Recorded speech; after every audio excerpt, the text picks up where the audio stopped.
customized sponsorship packages and enquiries. Email contact@konikosi@alo-komi-keshito. Wachi. Well, Gobe is the real deal. Join us on Ghana Talks Radio. Let's serve you a buffet of breakfast. From news headlines review, current affairs to social issues. Entertainment, sports, and all the trending stories live on our mobile app and across all socials from Monday to Friday, 7 a.m. to 10 a.m. With me, Pakwesi Omare, Regina Bless, Deborah Adoso, and I am Esinal Fiagbedu. This is Ghana Talks Breakfast Show. Ghana Talks Radio, #1. This is Ghana Talks Breakfast Show, your morning companion.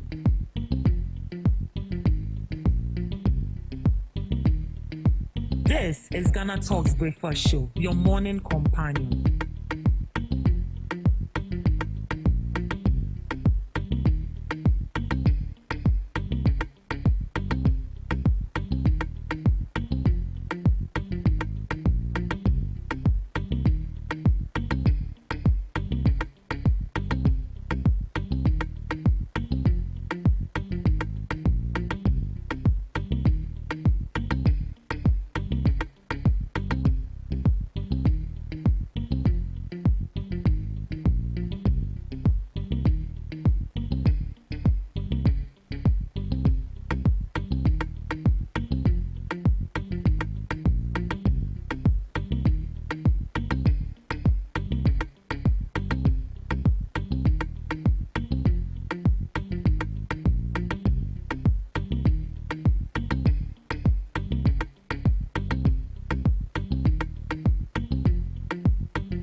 Good morning, lovely listeners of Ghana Talks Radio. It's yet another delightful, elated Friday morning, and you're welcome to the Ghana Talks Breakfast Show right here on Ghana Talks Radio.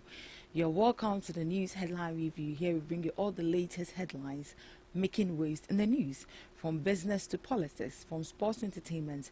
We got you covered with all the relevant stories and issues that matter to you every morning right here on the show.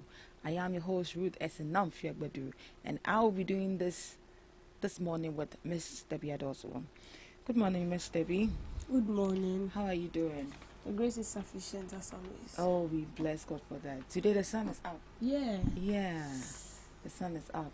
So today I get to dry myself at least. It's been very, very cold past few weeks and very, very stressful. Yeah, so I'm just hoping that this sun will not bring rain, because we are tired. We are tired of the rain.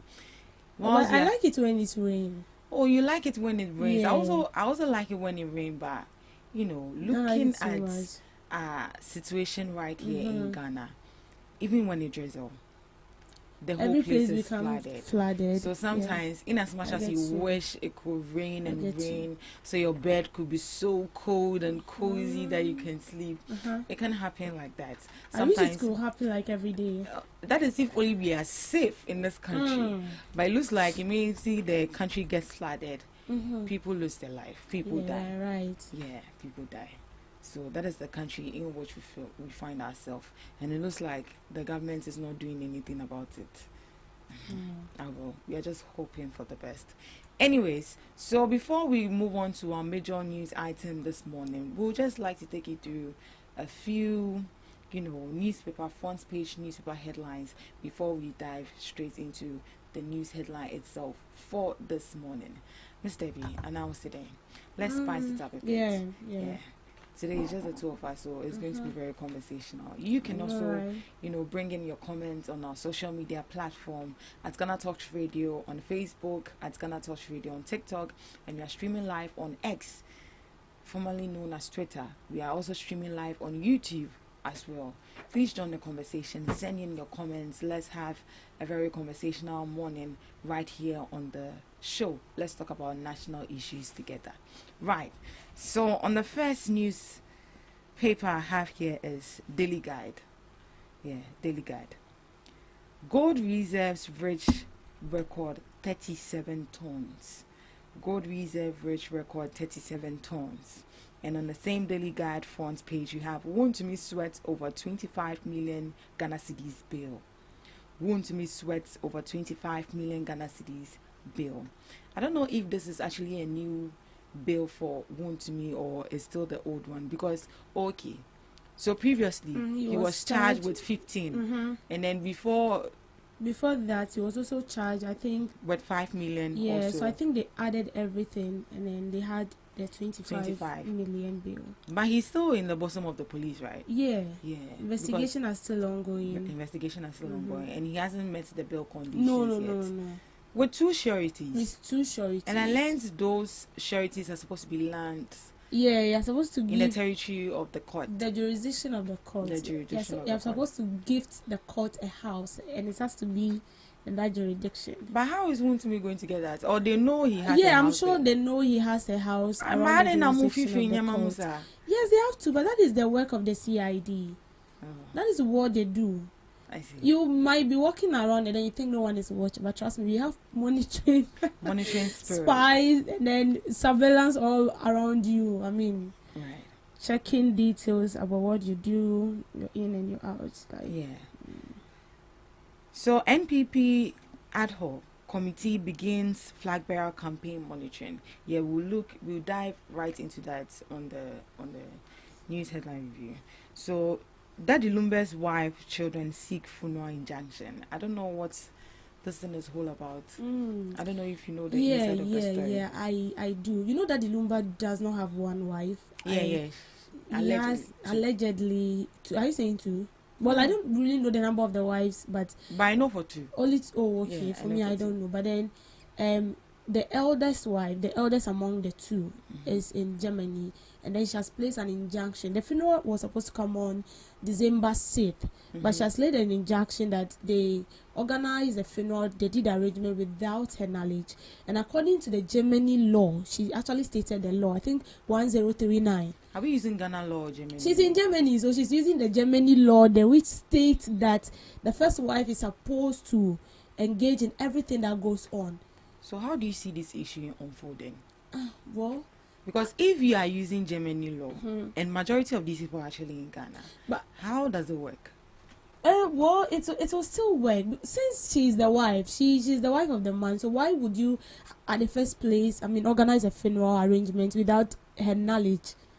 Well, let's not go. I don't want to really go. Yeah, because this is more or less like a family issue. It's a family issue. Was she called and she didn't respond? For that, I can't really tell. Ignored her. But then she said that she was not informed. She had no idea.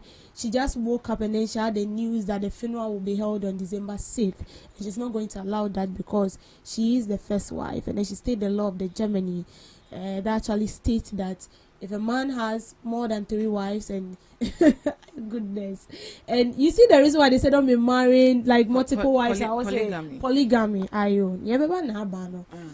I think same issue too is also happening to Fico's Kantanka. Oh, a lot. Similar A lot is issue. happening. All right, so moving on to our next newspaper, we have the Ghanaian publisher. Army not for aged NDC foot soldiers in Team Fojo.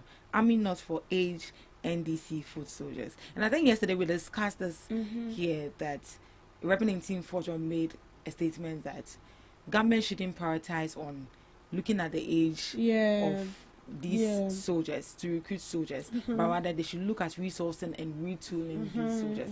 And this advocacy was actually coming from Sam George and Daffy Amado. And then right after this, when Team Fojo posted this, Sam George came to give a reply on Facebook. And let me read that to you. Oh, I think I lost it. Sam George came to give a reply, and I read, sometimes, just sometimes, silence makes one appears wise and knowledgeable. Silence makes one appears wise and knowledgeable. The logic impulsed by my friend and colleague is so rich that I'm lost for words. Let us celebrate the depth of his knowledge and the latitude of his wisdom. NDC foot soldiers only qualify to be foot soldiers once they are 28 years old, and those between 18 and 27 years old are not Ghanaian enough to serve. Massive respect to the NPP's lead person on defense and interior. He is the best they have. They truly have the man. And that was coming from Sam George. Sometimes, just sometimes. Silence. Yeah. Sometimes. It's golden. But what do you make of a statement? Do you see it to be an insult to Intim? In a way, yes. Like indirectly. But was it really necessary to start with that? To even reply in the Do you first know Sam place? George at all? Do you really come know on. him? But I feel like sometimes you just look at the kind of person that you was and now, and no, not to be, replying certain messages. No. It depends on how you take it. You know, you want people to hear about you, but you see, not politicizing this issue. I saw nothing wrong with what Intim Fojo said, and yesterday I actually said that for the first time. Looking at the statement he made, Intim Fojo. Yeah, he said we should resource the military. Yeah, but after that, he came to reply. He came out again to so give a statement. wait. Is it the one saying that the army is not? It's not for aged NDC food soldiers. Yeah, he's the one saying that. Yeah. But then the reply actually fits it. You think it fits? Yes, it does. Because looking at the statement he made, indirectly he's trying to say that. That the NDC people want to cut the age so to that allow they the can people. fix their people in there. Is it only NDC people? So the reply he gave actually fits the statement in Team Fojo made. You know, in my mind, I was thinking it was yesterday. Sam George was actually replying to yesterday's statement, and with yesterday's statement, it was not. It was cool because we have to resource the military. That's fine. Yeah. But you come in again to say that, I didn't sound Ghanaian politicians say, like the person will say something, and then at the end, I was like caused by Sam George and Dafia Mekbo to review age restriction for military enlistment and to allow average NDC foot soldiers into the military. No, that's bad. That was what it. So they are trying to politicize. He's politicizing it himself. He's politicizing it. It is bad. So I feel like Sam George should not be blamed. That's the right. No, but at the beginning, sometimes that is it. Being silent means you are knowledgeable. Yes. You need to be Sam George. No, so are you saying that Sam George is telling lies? No, tell me. No. Is it telling lies? In as much as sometimes when you are just silent, it's okay to just silence is golden. I get it. So why? No, you see, Intim Fojo has a problem. You did the right thing. Why not just shut up and then wait and see what they will do? You said something right, and trust me, people actually commended him for what he said. And then within a twinkle of an eye, you spoiled everything. Why would you then come back, change your mind, change your thought to your words, and then saying that they want to, employ foot soldiers? NDC foot soldiers. That is why they are saying. Are you saying that all the people in military right now, all the people they'll be recruiting from now onwards will only be from the NDC? No. NDC and MPP together, and with the NDC and MPP together in one place, it is still the same thing. They are citizens of the country, just that they are affiliated to a particular political party. Right. So you don't make such statements from Intim Fojo. No, so he made a beautiful statement yesterday, and then he spots everything. On one hand, because I was but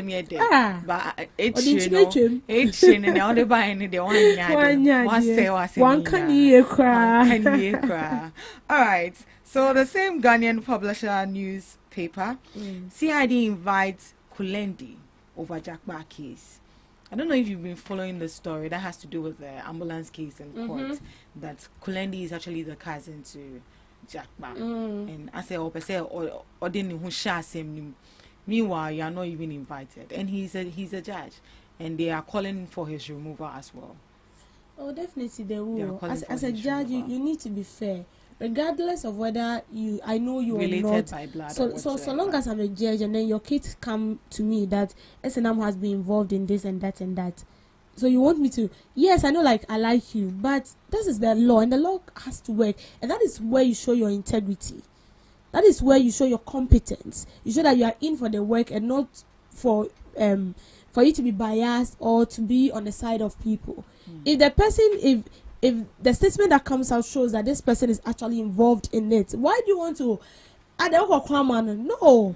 And if you do that, then they're very soon you will follow the steps of the CJ. Right. So NPP conducts presidential ballot today.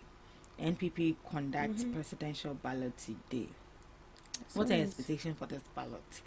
Oh my God, I don't know. I feel so nervous with the NPP. Why? I don't know. Why will you feel nervous? Because I feel like if the expected person doesn't win, there's going to be their issues is going to escalate. It's going to be more because already there's division in the party. Then I think you should plan for worse. Oh, we should plan for worse. Yes, that is, as you think about positive side, you are.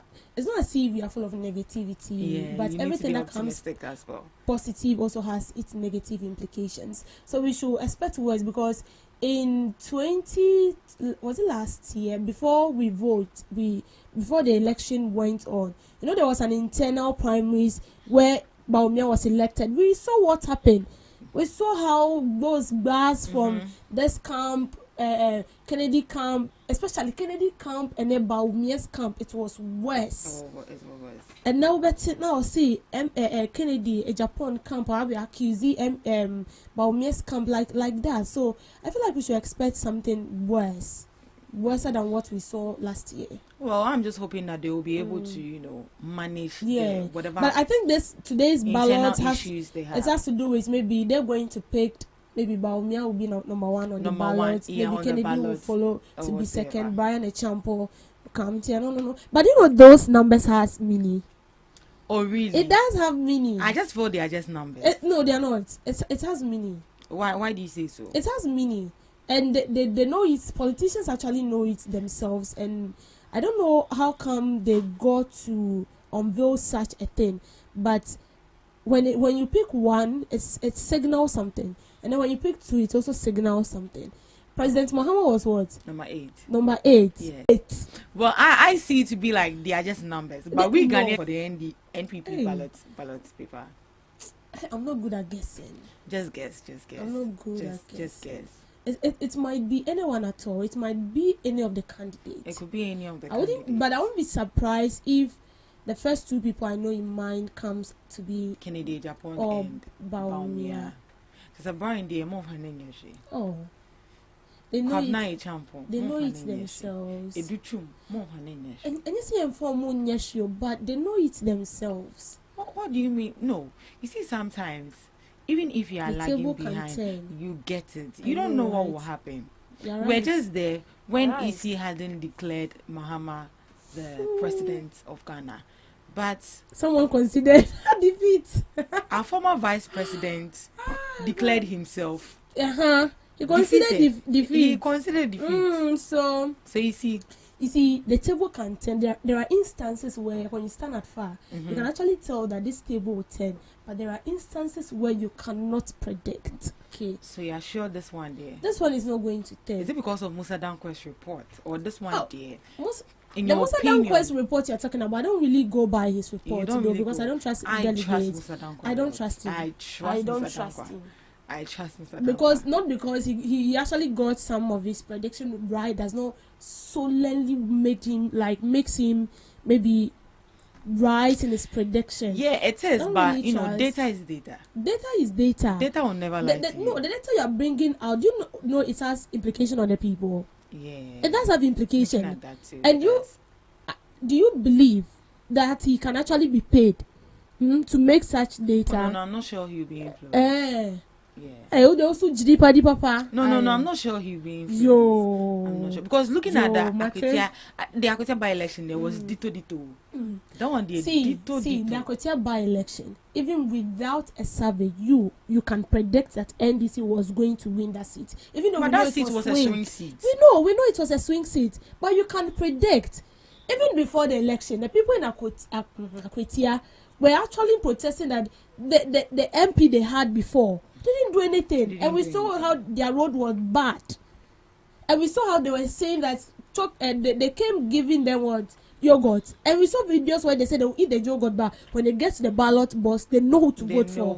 So we already know who was going to win. All right, so today NPP is conducting their presidential ballot today. So I guess by the end of the day we should know who is number one, who is number two, and it follows in that order. All right, so moving on to our next newspaper front page. On the front page of Daily Guide, NPP flag bearership.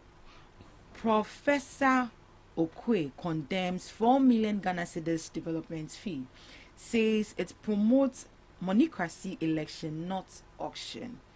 Professor Okwe condemns 4 million development fee, says it promotes monocracy election, not auction. And this is coming from, I think he was once the Speaker of Parliament. Yes, Yeah. he was former Yeah. Speaker of Parliament. Former Speaker of Parliament. And this is what he has to say about the development fee that the NPP presidential candidates, aspiring presidential candidates, are supposed to pay.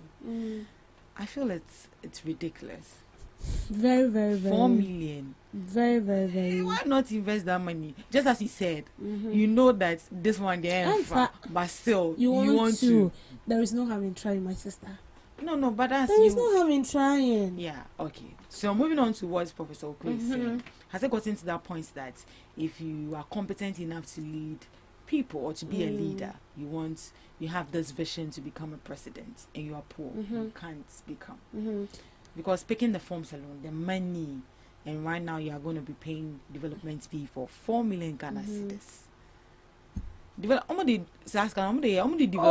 think they said they want to use it because I've researched something here. All right, they said the fund will be used for essential expenses like logistics, publicity, campaign machinery. Campaign machinery. Yeah, so meaning their campaigns will be sponsored. Yes. Are you sure? So they will be using that money for campaign, like, the logistics and the publicity as well. Most of them, they go on television and stuff too. So they'll be publicizing for all these 6 candidates. For all the 6 candidates. Out of that money. Yes. So what if I have my own campaign team that we come up with a proper campaign strategy? No, listen, the campaign is not about these 4 people. They're actually projecting into 2028 elections. Oh, okay. So it's more or less like you are paying for. Yes, you're actually paying for 2028 elections. So me, I should come and pay for somebody's campaign. Exactly. So what you are paying right now is not for you or your colleagues who are aspiring to become the flag bearer of the party. After they've gathered this money, whoever wins, that money will be used to support you in the 2028 elections. I feel like there should be some objective. kind of like percentage in for that person if the person doesn't get to the top. No, there is no percentage actually. I'm sorry. It's a share. But the most painful aspect, because you are supposed to pay a fee, okay? You pay a fee of 100,000. Yes. Then after the 100,000, the nomination fee is 100,000. Then you now come and pay a filing fee, which is 500,000, before the development fee, which is 4 million. Why? No, wait. Why are you in a hurry to go? Money crossing the ayewi. Okay. So because it looks like right now, if you don't have money, you can't venture into politics. Yes, you can't. And I think this one is not only happening in our political parties at the national level. Even when you go to the schools as well. If you want to become an SRC president in a school, if you don't have money, you can't. Why has it been the case that money has to influence people to even choose a leader who like, even if you're a genuine leader safe, you need to invest money. You have to influence people with money. One of us can I think we have to blame ourselves as a nation because we brought it upon ourselves. As it stands now, your competence is no longer needed. Your integrity is no longer needed. What we need is the money. And that is why we have leaders who do not really care about us, okay? They actually went in for the power, not for you. And imagine me paying 100,000 for nomination fee, 500,000 for filing fee, 4 million for development fee, and you want me to become president. And not, like, I have to get this money back. Would you say that is why when these people also come into power, they do whatever they want to do to also get their money back? Oh, yes. Because I've invested a lot. Yes. Looking at the beginning. Yes. Yes, that is what they do. Right. That is exactly what they do. In the first, every government that comes into power has every year and its purpose. Maybe the first 2 years I'll use it for my developmental projects or whatever it is. The last years for me, personally. I have to also gain for what I've lost. And this is not just the end, though. You're going to also pay delegates. Let's put this way aside. Delegates are being paid. We saw instances where delegates were paid 1,000 cedis each. Brian and Chapo made from his own mouth. He said during the 2024 primaries, where they were voting for the flag bearer, he actually paid people to vote for Dr. Baumia, and each person received 1,000 cedis. And aside that, there was also a member of. Oh, where was I? Yeah, they didn't see you. Money, so. Oh, sorry, ma. Sorry, ma. My bad. And we saw instances where a member of parliament was actually angry, forgetting that the media was on him, speaking his mind, because he paid delegates. I think he also paid delegates 1,000 cedis each, and they refused voting for him. But see, fear delegates. Oh, you have to fear delegates. You say the day that we went for the nomination filing, when Baumia comes. When party, let me not use names. When party A comes, they're wearing the t-shirts. Immediately they hear that party B is also coming. They'll rush. They'll take it off. They'll rush. Go and take the t-shirt and wear it on party A's t-shirt. Immediately they hear party C is coming. They'll go for that t-shirt, wear it on. Delegates back or t-shirt me and son. So why are you standing? No, the politicians made it so okay. We've actually lost respect for these politicians, and then we've seen them as excuse me, because I'm coming to use a big word. Okay, is there a similar word you can use? I'm not finding anything right. because we've known them to be thieves. Excuse me, to be thieves. Okay, so the best way we can also milk from them, like. I'm speaking on behalf of the delegates. I agree. This is the best way we can also milk from them. Because see, immediately this person gain power, you are nothing. You are nothing. You are nothing. I've seen instances where people vote for member of parliament, and then they come to him for help. Nikasi Abontina also on new office. On new office. But the word is bad though. They are coming to petition the member of parliament. The guard came out to tell them that the member of parliament was not inside. But Nikasi Abontina. What are you trying to tell me? So that is something that these people have realized. So you know what they do? If it is washing machine, they'll take it. If it is hair dryer, they'll take it. But then when they get to the ballot box, they call me there will be that. So you know it's well done. All right. So on the front page of Daily Guide, illegal mining national security issue, and this is coming from Mutaka. Illegal mining national security issue. Of course, the illegal mining, the aka Galamsey, is a national security issue. It's a national threat to our country. It's a crisis. It has moved from issue to, graduated into crisis. Please don't give up yet. Don't give up yet. Because we are already giving up. Don't give up because we are about to fight the fight. Hey. We are about to fight the fight. Just as he said. He said, when you're typhoid. Then they asked, how serious it is. They should tell you how serious it is. And the people on grounds at the Galamsey sites are not just mere people. They're actually there with weapons. So that is where we have gotten as a country. Illegal mining now becoming a national security issue that needs to be dealt with immediately, like ASAP, boot for boot. You know, I saw a video where a landlord was actually mining in the middle of his house, where he has tenants. In the middle of his house. In the middle of his house. I'm telling you. Like Galamsey and Oye Manho. Galamsey. He found, I don't know how it came, he realized that there was Galamsey in there. So they were digging gold. So Onya gold ni be there. Oh, Onya that is something that they've been he has been doing. And we have in the middle of the house. In the middle, I said like and I friends say a compound house. A compound house. Where we have a lot of tenants. And then in the middle, that is where Galamsey is ongoing. And we have kids in the house. So it was one tenant who actually went to report to the member of parliament that they have kids in the house. They are afraid. And we have pregnant women also in the house. So they actually connive, and then they went to report him to the member of parliament, and then they got him arrested. So because how dare you? In as much as it's not my house, but I'm paying rent, and me living in a conducive environment also matter. Then you come because you are the landlord or guy of the house. Yeah. Then you come and mine in the middle of the house. The land is for him. For the fact that the land is for you doesn't mean you should destroy it. You see, with the issue of Galamsey, I feel like we are lazy now about it. We are being reluctant. Yes, we are being so reluctant. Or we haven't seen the severity of the issue. How well do you want to see the severity of this issue? How well? I told you that Cape Coast, I won't go far. Cape Coast high here. People are suffering. No. Me, my church, they went for youth camp. Before they came back, everybody was sick. The water, everybody was sick. What kind of water were they drinking? Was it bottled water? Bottled water, just like this one. And no no. And no way. It's not as if borehole. Bottled water say they bought it. And we know that this bottled water has gone through processes, osmosis, diffusion, and being, filtered with chemicals and stuff to make it pure, so we can take it within. It's contaminated.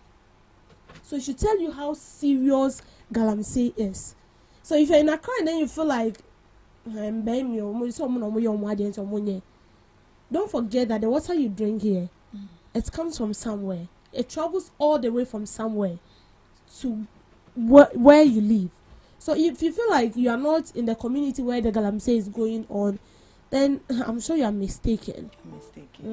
It's an issue. The government should do something. It shouldn't fail. I feel like they are failing us. They are failing us. But well, let's see. By the end of the year, let's see what goes on. Right. Anyway, right. So government disburses 195.5 million Ghana cedis for SHS feeding. Government disburses 195.5 million Ghana cedis for SHS feeding. NSMQ debt. Yeah. National Science and Maths Quiz. National Science and Maths Quiz. Yeah. I saw that yesterday. How is that possible? Yes. National Science and Maths Quiz. The government actually paid their debt yesterday. No, explain it to me. I should explain it to you. Okay, fine. So, we have a lot of... this program is actually done yearly. Okay. And sometimes... So they went to eat. They went to eat where? And then afterwards, debt now. No. So, okay, fine. So this is it. There is an accumulation of debt already that has to do with feeding in the senior high school. Yes. And there's also accumulation of debt in the national maths and science quiz. So that one is actually not a debt though, but the government was actually sponsoring the program with such with an amount of money which I cannot really remember, but then I saw that yesterday. So with the National Science and Maths Quiz, it's not really about debt, but the government is sponsoring the program with an amount of money. But the debt has to do with the free senior high school. Okay. Yes, feeding program. I thought maybe they went to eat, and then they didn't pay, so they are now paying. Your facial expression. Because I was not getting it. No. In my mind, that was it. No. Okay, so moving on to our next news paper front page, we have the Chronicle.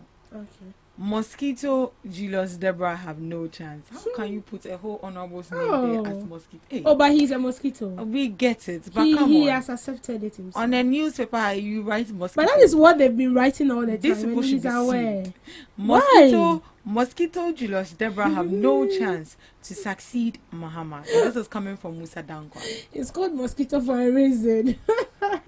You people, you'll be arrested. Oh, no. No, he has already accepted it himself. All right, that's fine. So Johnson is doing Ketia. To those who do not know, he is also called AKA General Mosquito. Right.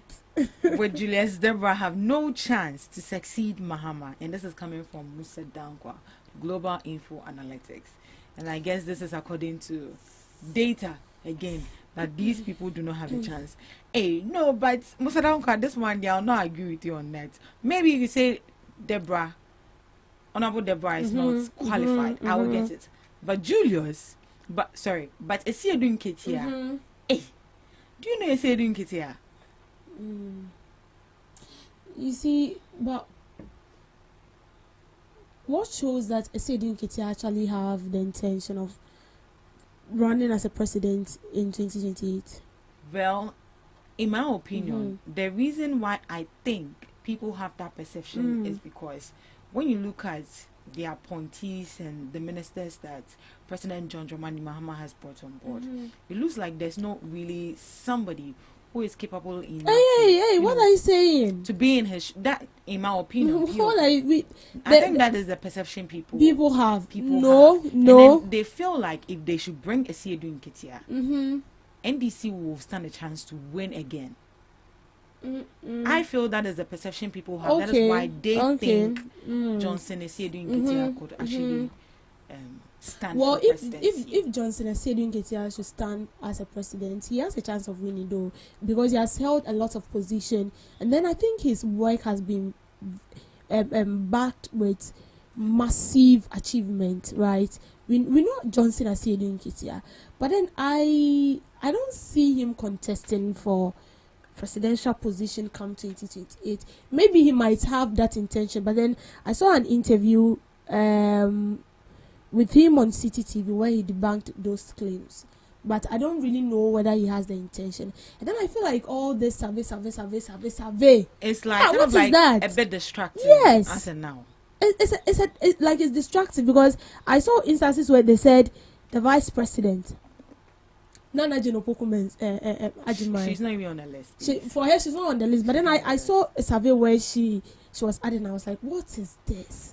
Those people just want to cause division. And you see, I like how the NDC is going about this whole survey. They are not minding him. Just say, yes. And nobody's even talking about it. So I'm tempted to say that this Musa Dankwa of a person is being paid. You think he's being paid to distract? I think he's being paid. Everything is possible in my country called Ghana. Oh, I'll be very disappointed if he's been. The way you trust him, I trust him a lot. I just promise, because I just hope he doesn't break your heart. I just like how he goes about with his research, because I love research and I like data. I actually like it when people come with facts. So I'll be very disappointed if I get to know that he's been. And I also like it when people come to facts and then you go on the ground to verify whether what they are saying is the truth. Because I don't believe you in your room to come and then you give me data. How many people have you interrogated? Who are they? Are they Ghanaians? What are their names? Their faces? But looking at these two people on the grounds as it stands now, Siedu Nketia and Julius Deborah, who do you think has a chance to, if it is assumed they should stand for presidency, could even a newborn baby will go for Siedu Nketia? Why do you say a newborn baby? Why? Is it because Siedu Nketia has been with the party long, for ages? Standing for such a very high position, especially in politics, has to do with a lot, okay? And I wouldn't say Julius Deborah has not been in politics for so long, but then being in politics is like gaining a name for yourself. That is it. You gain a name for yourself, and it has to. It is based on achievement and what you've done in the party. Okay, and I still wouldn't say that not maybe, but I wouldn't say that Julius Deborah hasn't done anything good for the party. He has also been in the party for so long. But if you're talking about when it has to do with such a big position there, definitely people will go for Siedu Nketia. Yes, right. Because he was the general secretary, then he became the chairman, and then he has held a lot of position, and we've seen his work. One thing I like about him, you wouldn't see him coming out talking like blah blah blah blah blah. And anytime he comes, he's been very calm and very very calm and reserved. And the same thing goes to Siedu Nketia. I don't see Siedu Nketia coming out to talk like blah blah blah blah blah. When he does Obekao, and then when he gives it to you once, an order. That is why he has been given that name, Mosquito. But looking at Julius Deborah, I like his demeanor. Very calm. And you think he's very calm for the position of? Oh, he can. If you are talking about presidency has to do with competence. That is it. Your integrity. If you are basing on that and not popularity or maybe the number of times you be appointed, then Julius Deborah is fit. Julius Deborah. He's all fit. Right. So I think that'll be all for the newspaper front page. Okay. So we'll just dive straight into the news item this morning, briefly, because our time is almost up. Educational CSOs call for teachers' recruitment and development reform.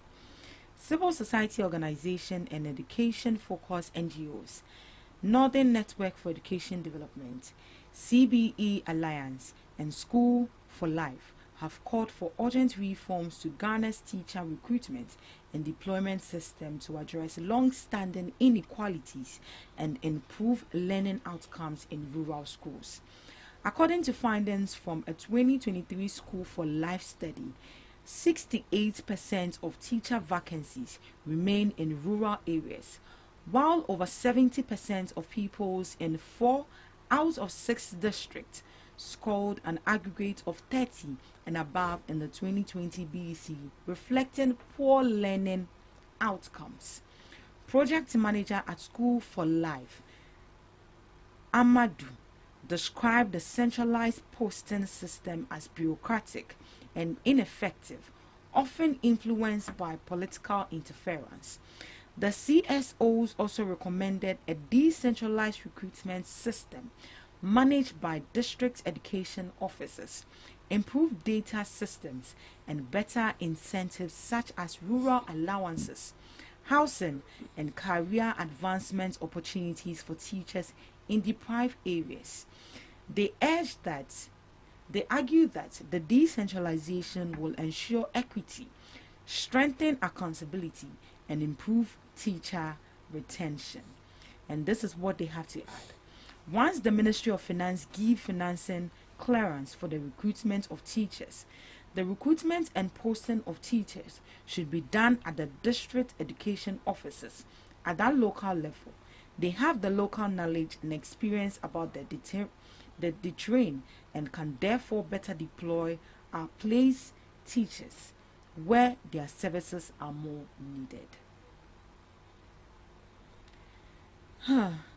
So this statement means that the Ministry of Finance gives permission, which is financial clearance, for new teachers to be hired.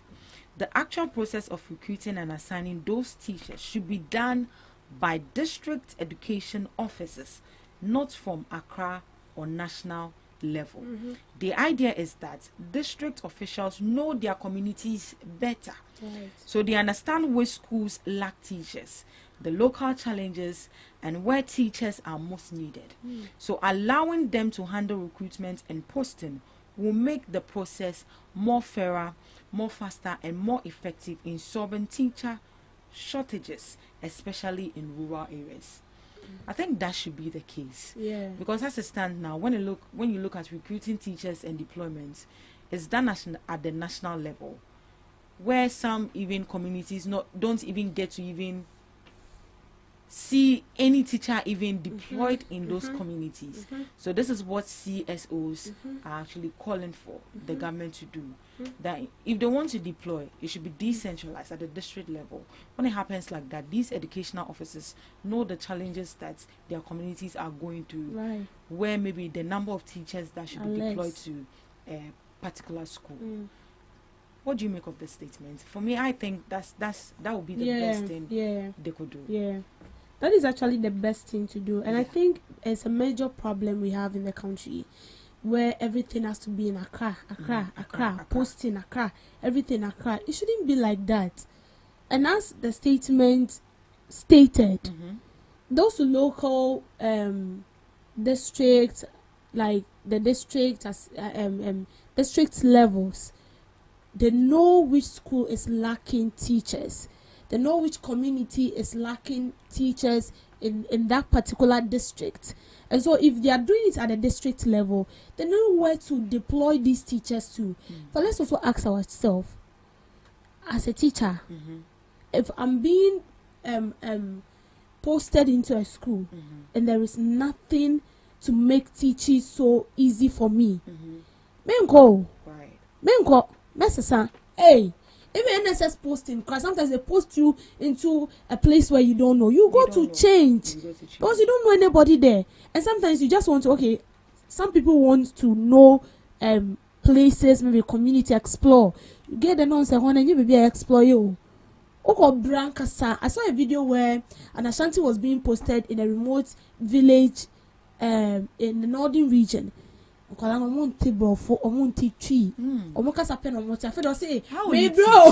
exactly? How? And she's teaching maths.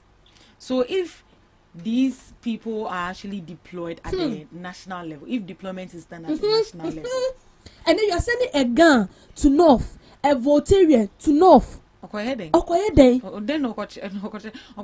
Oh, I don't even know. Do you understand? No. I said, go me on tears here. On tears here. Tree, also, Tree is actually a common language, but Northerners, like they don't know the Tree. They are really fluent in English, but not the remote areas. When it go to like Tamale, there's common Boku. Like if you go to Yendi, like they're very fluent in English. So that is like the municipal. But when you go to the villages, it's not like that. It's not like that. So that place, if you are deploying people, if it is at the local level, you deploy people from that same region who are trained teachers, and then you deploy them into the villages.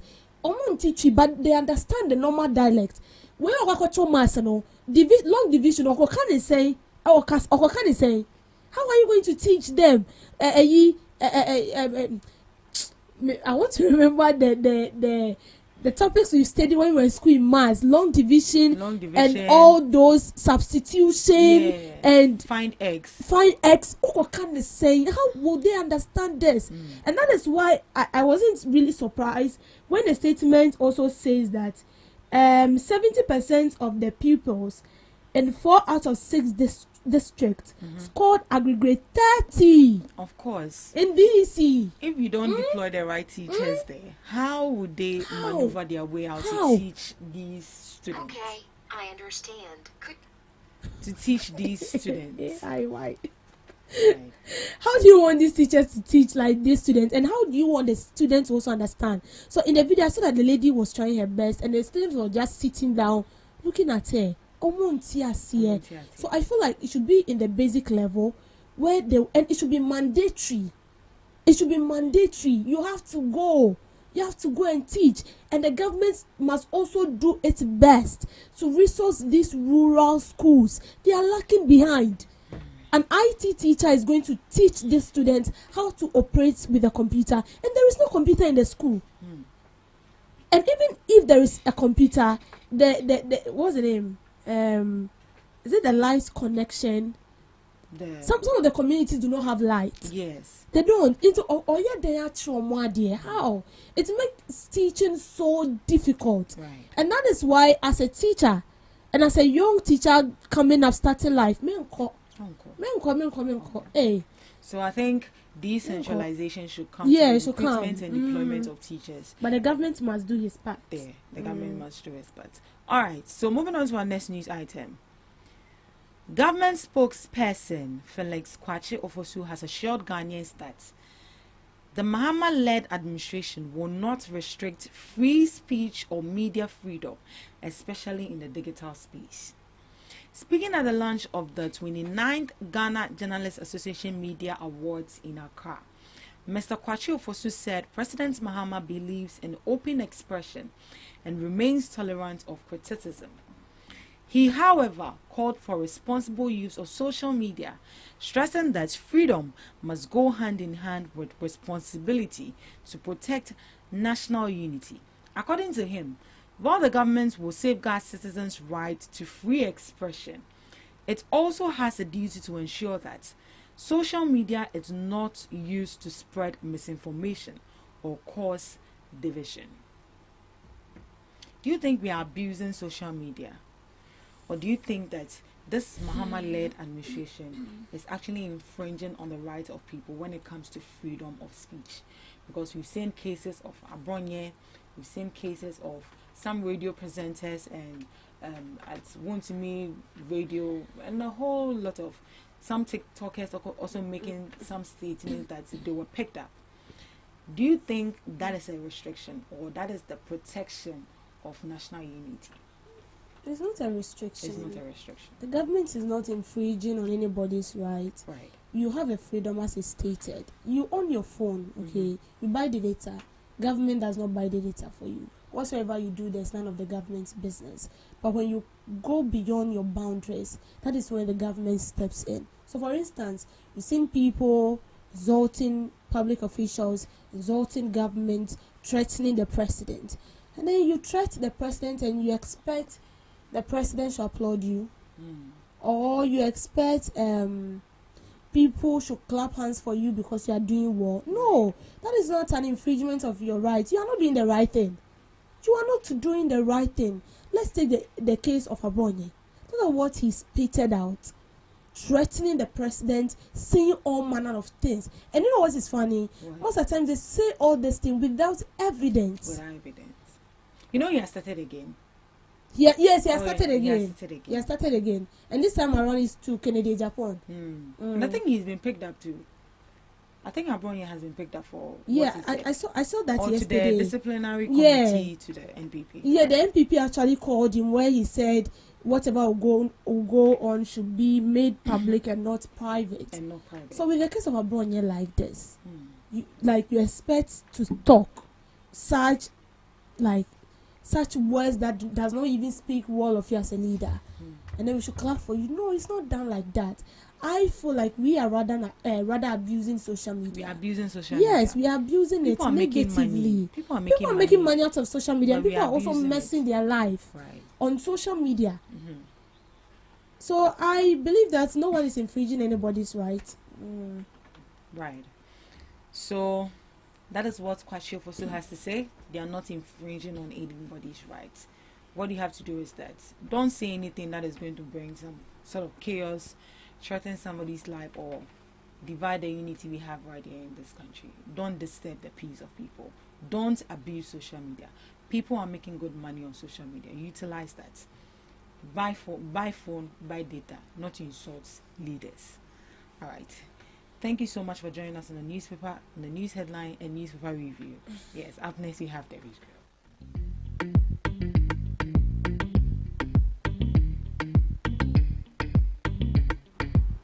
Welcome to Debbie's Grill, where we talk about issues that matters to the state, void of politics, fear or favor. Co-chair of the Citizens Movement Against Corruption, Edem Senanu, has praised President Mahama for his commitment to expediting the prosecution of public officials implicated in the misuse and mismanagement of state resources. President Mahama, while expressing concern over recurring financial infractions cited in the Auditor General's report, announced plans to collaborate with the CJ, the Attorney General, the Minister for Justice and other relevant stakeholders to ensure the faster prosecution of such cases. Reacting to the announcement, Mr. Senanu described the President's initiative as a decisive and practical step towards strengthening accountability and protecting the public purse. He lamented the long-standing culture of impunity surrounding financial mismanagement in the public sector, noting that repeated audit findings without consequences have weakened public trust in state institutions. So recently we saw President Mahama in a meeting with key stakeholders, the Attorney General, the CJ and other relevant authorities.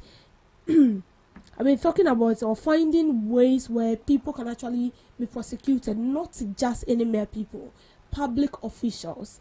And not only public officials, but public officials who have siphoned money from the state will not be allowed to go scot-free. And you also mentioned of naming and shaming public officials and also allowing them to go arrest them to serve some terms in jail and as well retrieve their money. I think it's a good call, but it shouldn't just be a stated word written on paper, and it shouldn't just be a 9-day wonder, as we've always seen, where it has become a norm to always state ways where we can actually stop these people from embezzling state funds, and then we're not doing anything about it.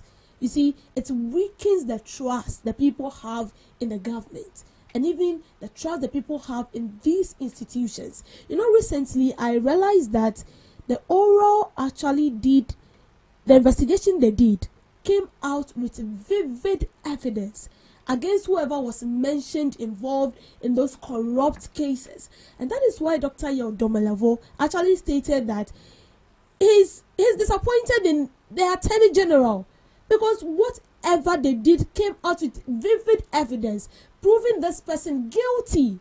So why are we not prosecuting them? What is taking the Attorney General so long to prosecute these people?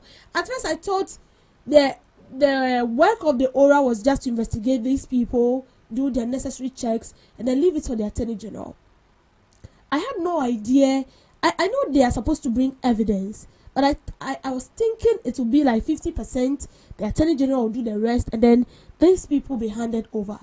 But then I realized that whoever they've mentioned involved in these corrupt cases came with vivid evidence holding these people guilty or finding these people guilty in one crime or the other. So why is the Attorney General delaying or taking the needed step to hold these people accountable? And no, it's too much. Oh, it's too much. And see, as it stands now, we have no trust in anyone. Whether in the Attorney General, whether in the Special Prosecutor, whoever it is, we don't trust anyone. We are just hoping that the people who siphoned money from the state will be held accountable. Because you cannot come and embezzle money that belongs to taxpayers, and then you'll be walking about freely. And you still get the boldness to speak whatever you want to the people. No. When it happens like that, it means we are living in a lawless country. We have the laws, but they are not working. So if this is actually coming from the president, then we hope he does it, or he do it. We hope he do it. Because when he brought up this oral, trust me, everybody was happy. We were all happy because we knew that the money or the debt we've run into did not just occur in a simple form, or it's not a ghost that went in to pick this money. It was humans, and those humans were public officials appointed into office. Imagine a case where a deceased is being paid for 26 months. A case where ghost names were paid for God knows how many years. And such a person will be allowed to go scot-free? No. One, it doesn't speak well of us as a country, and it also shows that we are not ready to fight corruption. And if we don't fight corruption, it is going to continue. And it will come back hitting us hard as a country. We are losing all. Imagine we are able to retrieve all this money. Just imagine what it's going to do for us. We have a lot of nurses protesting here and there that they are not being paid. It's teachers protesting. Those monies can even be used to settle their salaries or their arrears. It can be used to settle it. And then what we have in the coffers will be used for something else. And it's not only about retrieving the money, Mr. President. As we retrieve this money, these people should be jailed. Even if it is 2 years or 3 years, it should come with hard labor. No one is above the law. Me sitting here, I'm not above the law. Even the Constitution states it. Even the president is not above the law. We've seen other African countries where presidents are being sentenced into death penalty. We can equally do same. And it has to start with our mindset. Thank you for making time with me on Debbie's Girl. Thank you so much, Miss Debbie, for that, girl.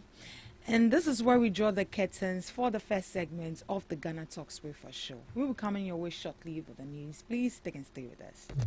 Are you ready to amplify your business or brand's reach and make a meaningful impact in Ghana and beyond?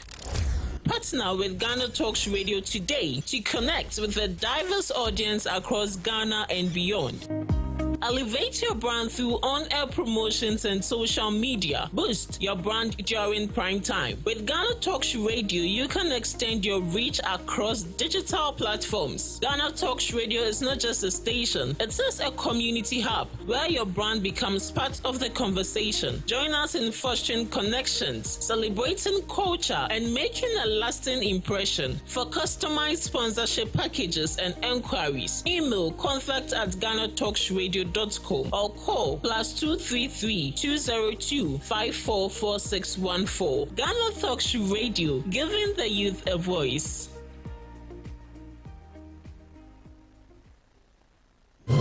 We bring you local news, business news, international, sports, and entertainment news. Right here on GTR.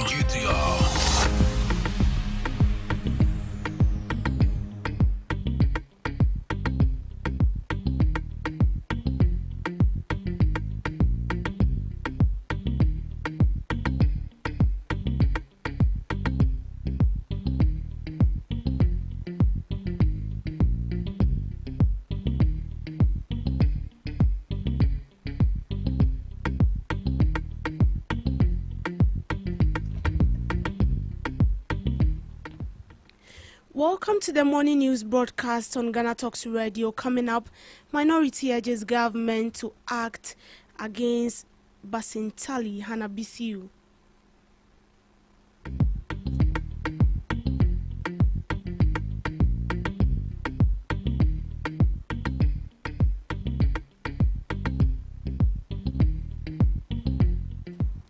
Cybersecurity expert cautions against oversharing personal details online.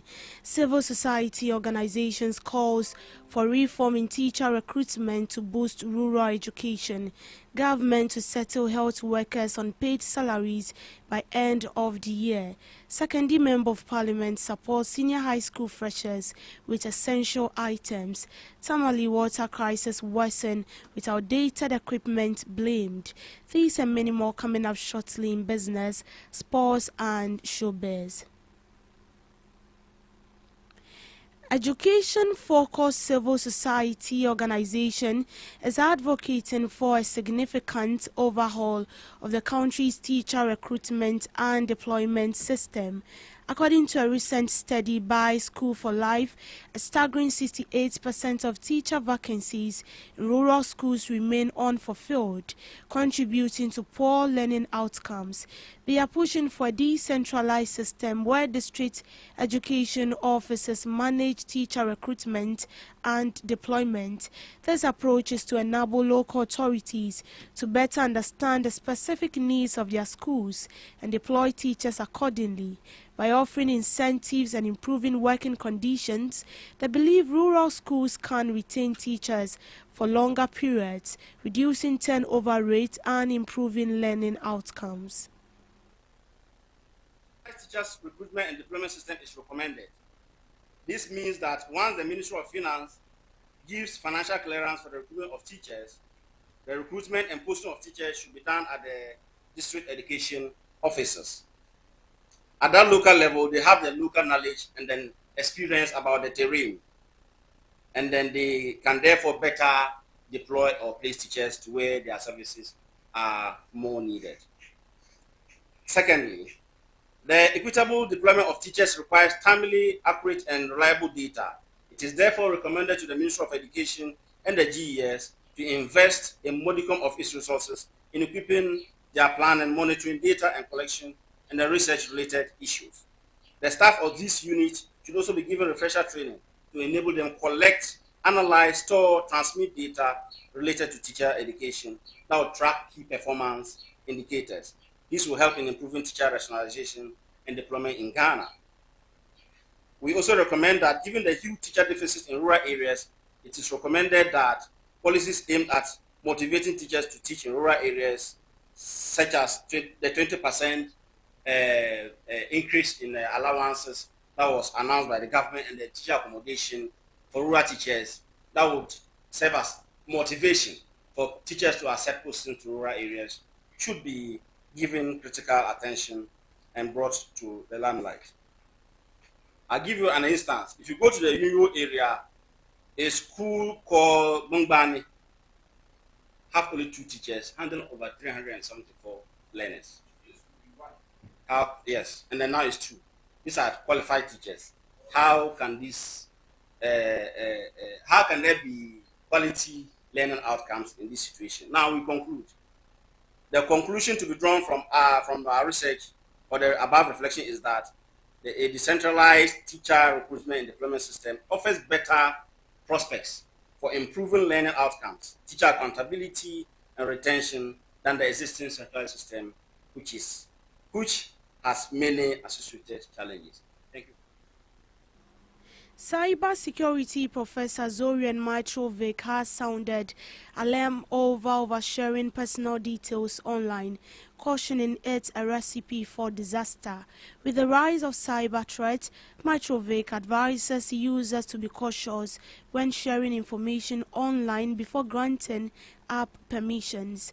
According to him, the possibilities of hackers using your personal details to commit a crime is high. He urges social media users to use unique complex password for each account and consider using a password manager to keep track of them. So yes, the simplest change is to switch your social media profile settings from public to friends only or private. So it is highly important not to give people that you don't trust to give your private data. And also it's important to stop posting answers to some common cybersecurity questions. You have seen that, like your first car, your pet's name, or your mother's maiden name, because what you're doing, if you post that, you are basically giving away the keys to your banking accounts.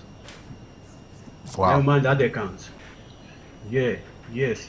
It is highly important to understand that, Unfortunately, many mobile apps are asking you for permission for everything, your microphone, your data, and everything.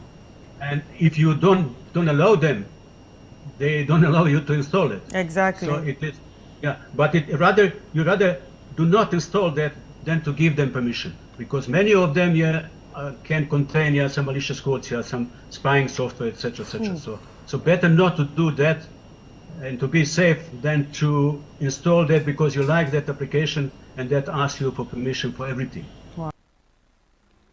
Unpaid health workers to receive their salaries by the end of the year. The Minister of Labour made this promise after the coalition of unpaid nurses and midwives staged a protest in Accra on October 2nd, demanding salaries for nearly 7,000 health workers who have not been paid for almost 10 months. Dr. Pelpo assured the government's commitment to resolving the issue, with the finance minister working to clear the wages arrears before the end of the year. He attributed the problem to the previous MPP government's irresponsible decision to employ 12,000 new workers without securing funds to pay them. Bring my address to a close. Permit me to address the recent demonstrations by some nurses and teachers over the non-payment of their salaries. As a minister responsible for labor, jobs, and employment, I am profoundly concerned.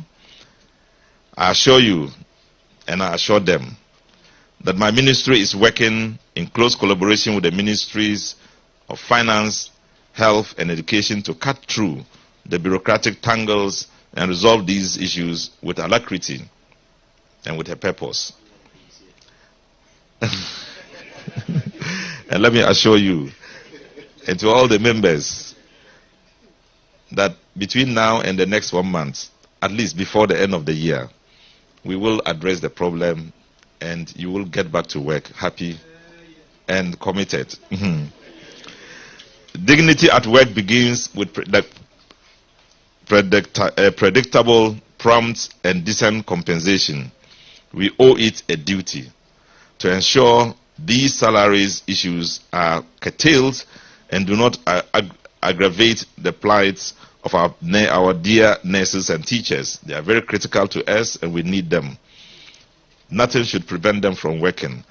It is an unbearable contradiction that the very people tasked with safeguarding our health systems and educating our future generations must face these challenges. This directly undermines the purpose of this summit if we allow it to continue. So prioritizing mental health at the workplace. 700 senior high school freshers in Secondary have received free chop boxes and trunks from the Member of Parliament for Sekendi Blay Nyamiche Ama as part of his commitment to promoting education in the constituency. He also donated 300,000 exercise books to 11,790 students in Sekendi, worth 1.2 million, with each student receiving 20 exercise books. According to him, the 10 million educational initiative is to support students aiming to eliminate transportation and learning material challenges. The fund will also provide free buses and educational materials to students. His efforts have been well received by students, parents, and the community at large. This is a continuation of our educational program that we initiated in September, whereby we gave 300,000 exercise books to the basic educational peoples, and then we continue to the secondary. And we are giving out 700 trunks, 700 chop buses to those going to the boarding houses that are living in Sekendi and their parents are voters in Sekendi. It is purposely for voters that are either living in Sekendi or living outside the constituency, and their wards are going to the boarding house or being admitted to the boarding schools. That is what we are doing today. The rationale behind what we are doing is, it is a promise that I made that we are going to lessen the burden of our parents in education. Reason being that financially, it is a massive burden for parents. The notion is free education, yet it is not free. The cost involved in sending your ward to school is triple what our time we used to pay. And so we sat down with my team and my constituency chairman. We planned that we need to lessen the burden of the parents. We instituted an educational fund that we were trying to encourage people to donate into it. We never had a lot, so we had to bring in our own resources, and the 700 trunks and 700 chop buses was giving us almost about 200,000 Ghana cedis. That is what we are spending. It is not 200, but almost. What was the plan for those who are not involved? Regarding those who are not in boarding houses, Lawyer Blay Ama is providing free buses to ferry them to school and then back home. In the morning, the buses will leave the constituency 6:20 from the first point, and then go around the constituency and pick up students and then take them to their various schools. We have the nearby constituencies, which is Takrade. We have secondary schools there, we have primary schools there, we have Kwesimintim, we have secondary school and primary schools, we have Iskado Katen, we have about 6 secondary schools in Iskado Katen alone. So the bus is going to make sure that these children that are living in my constituency in Sekendi will get to those nearby constituencies hustle free, and then to the school, and then hustle free back home. That is the notion. Therefore, no parent is to spend a penny on transportation or lorry fare for their children to get to school and back home. The Tamale water crisis is getting worse, with some areas going without water for as long as 6 months. According to Alhaji Adam Bukari, the mayor of Tamale, the main cause of this issue is an outdated machinery at the Dalun water treatment plant, which has been in operation for nearly 50 years without significant upgrade. The plant's current production capacity is far below the region's demand, producing only 35,000 cubic meters of water daily, while the required amount is around around 90,000 cubic meters. This shortage has severe implications for residents, schools and hospitals, forcing them to rely on alternative sources of water, which may not be safe for consumption. However, the mayor of Tamale reveals the government plans to install new machines at the Dalun water treatment plant to boost production and improve the water supply. Yes, if you take the water challenge in the northern region, especially Tamale Metro, we used to have a place called Dalong where the pumping station was. And for almost 50 years now, the machines that were installed in that place is still the same machine that we do. When it was taking care of about 11 million population. Now the population has doubled to 28 million. And this old machine is still supplying the people of Tamale water. So as a result of that, the Ghana Water Company do ration. If they give a particular areas for this day, then they close the taps and move to another area. But this time around, the rationing system is very bad in such a way that it can take an area for almost 6 months or even more than that. Water will not run through the pipes. So that is this challenge that we have currently. But thank God, under His Excellency John Dramani Mahama promises, the Water and Housing Minister visited the place and then promised the people of Tamale that I think government and then European Union is signing an agreement so that the water system, especially the machines, will be worked on. And then we'll also install new machines at Yape, which will also pull the water to the town system and then across beyond Tamale Metro to Yendi. So currently, this is what we are waiting for. So currently, what the sitting MPs and then the assemblies are doing is that we try to identify areas that the water tables are stable. So we go to put up boreholes for the people to use now. Then the peri-urban areas, the dams that we are seriously working on those dams so that the people from the peri-urban area and then the rural area will be using those dams for the meantime. So this is what we are doing to solve the situation. Whilst we wait for the new installation from the Yape and then the new machine to be worked on at the Dalong station.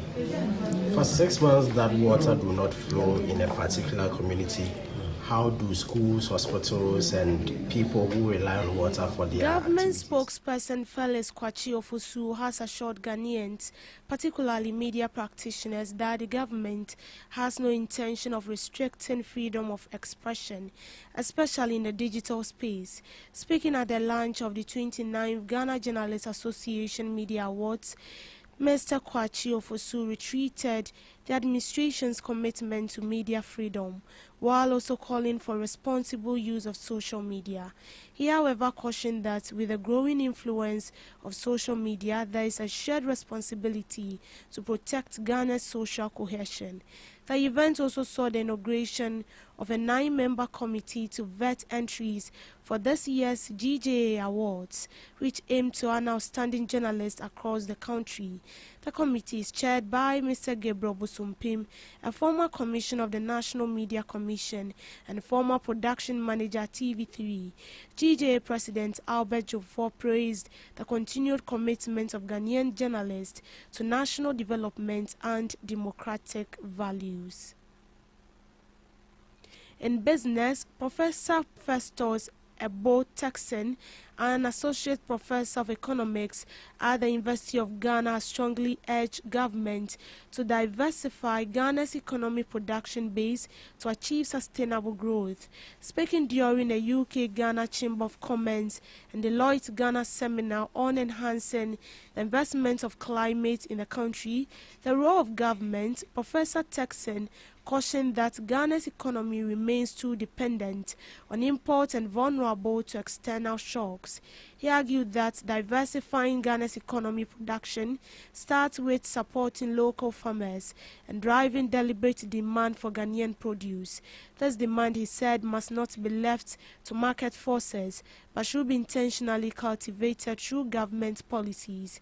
He further urged the government to invest in human capital, explaining that Ghana's human resource quality has improved from a low to a moderate scale over the past 2 decades, a good foundation for light and manufacturing. Finally, Professor Texan called for investment into soft infrastructure to enhance young youth training and promote the use of appropriate labor-intensive technologies. He argued that providing incentives for firms that adopt technology while creating jobs will guarantee a steady stream of revenue needed to fuel further growth. A senior manager at Deloitte Ghana highlighted Ghana's regulatory complexity and infrastructure deficit as 2 of the biggest constraints to investment. A colleague, Wisdom Panel partner at Deloitte Ghana, recommended that the government channel resources into agriculture and agro-processing, renewable energy and oil and gas sectors with high potential for inclusive growth. Nicholas Jorgensen, CEO of the European Chamber of Commerce, pointed to mining and digital transformation in the context of the government 24-hour economy policy, while Osman Aziz, Senior Investment Officer at the Venture Capital Trust Fund, underscored the need to bridge the gap between education and industry needs. Professor Texan, resolving this systemic bottleneck and creating an enabling environment for private sector growth must be central to government policy. Government 24-hour economy policy has prioritized agribusiness of agro-processing and is encouraging the youth to participate in farming to supply raw materials for the industry. Through the Ghana Investment Promotion Center, government is also pursuing the establishment of robust manufacturing, building and construction, and ICT sectors, and is currently identifying projects nationwide for targeted investment. To sports, the Minister of Sports and Recreation, Kofi Adam, says his institution is working on settling the bonuses owed the Black Queens following their participation in the Women's African Cup of Nations WAFCON. The senior women's national team are owed bonuses after their bronze medal winning performance in Morocco. During the 2024 WAFCON, Ghana finished 3rd after beating South Africa on penalties in the playoff game back in July.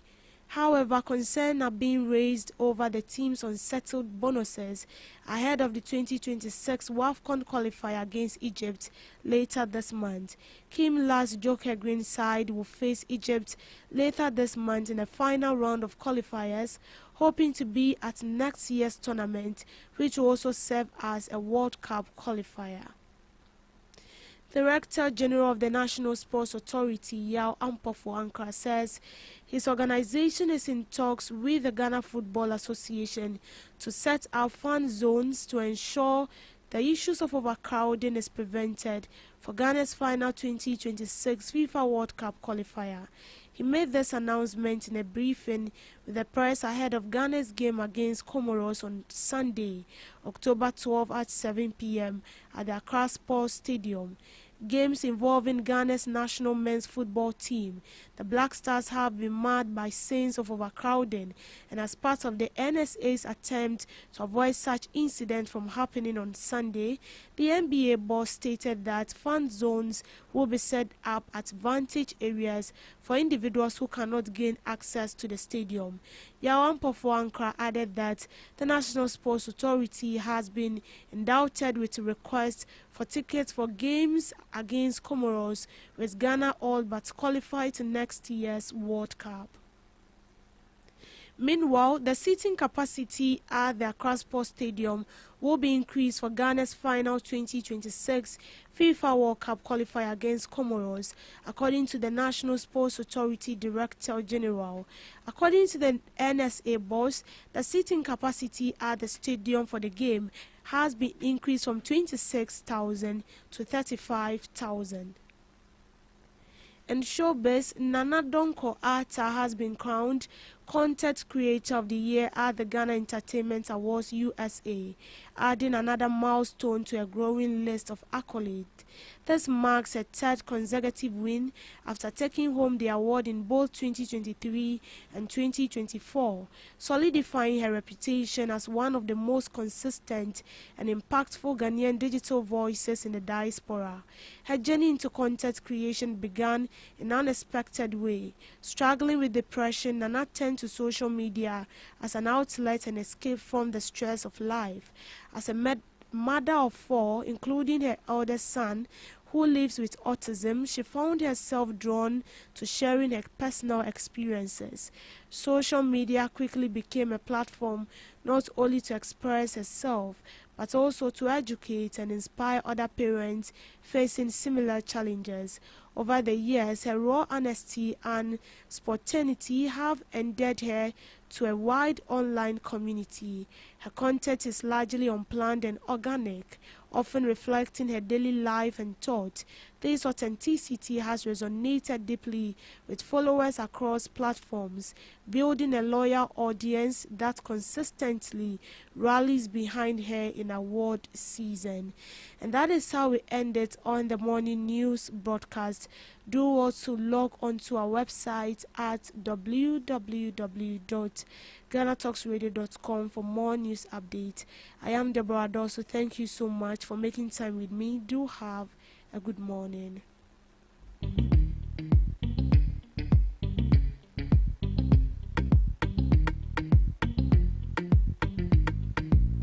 Are you ready to amplify your business or brand's reach and make a meaningful impact in Ghana and beyond? Partner with GhanaTalks Radio today to connect with a diverse audience across Ghana and beyond. Elevate your brand through on-air promotions and social media. Boost your brand during prime time. With GhanaTalks Radio, you can extend your reach across digital platforms. GhanaTalks Radio is not just a station, it is a community hub where your brand becomes part of the conversation. Join us in fostering connections, celebrating culture, and making a lasting impression. For customized sponsorship packages and enquiries, email contact@GhanaTalksRadio.com or call +233 202 544614. GhanaTalks Radio, giving the youth a voice.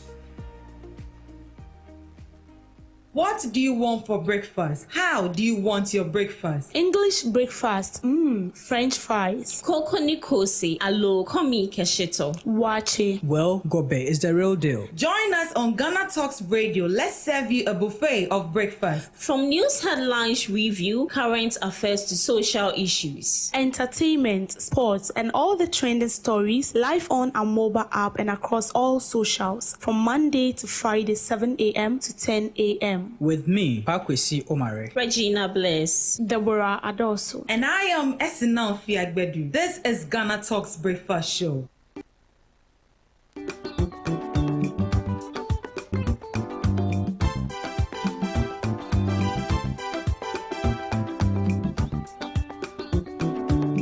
Ghana Talks Radio ɛwɔ UK abrochimemu era from Ghana mu ha the sound system which is spinning machine papa every amana ne aba begu oman Ghana mu ha enti sɛ woyɛ ɛyie woyɛ engagement woyɛ wedding woyɛ birthday party political parties are moyɛ rally sɛ moyɛ asɔre a moyɛ crusade So we'll book carnival or any kind of event. Now we'll pay spinning machine papa a boa sound in the moon at the dia any American for GTR sounds at the amount. Your live band in so I would tone sa at the frame ya bit me abababua. Ama ujumedia woody and so at me I come up.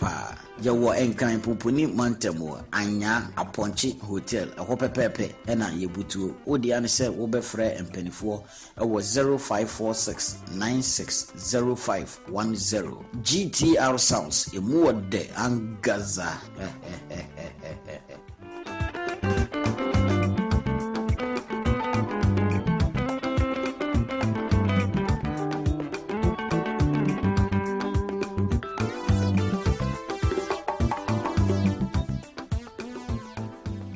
This is GhanaTalks Breakfast Show, your morning companion. This is GhanaTalks Breakfast Show, your morning companion. Good morning to you and welcome to GhanaTalks Breakfast Show on GhanaTalks Radio. This is where Ghana talks. This is where Ghana listens. My name is Pakwesi Omare in the studios this morning to join you with one of the most refreshing conversations you can ever have on our airwaves in the capital of Accra, situated in Ghana here, in West Africa. Let me be precise. And speaking of Ghana, I can see one of our guests in his Ghanaian attire. Just because we won by a margin of goals, he is having so much hope that he can be going to USA to support the team. But Sunday, you will see what will happen. Ghanaians will show you people that they don't trust them.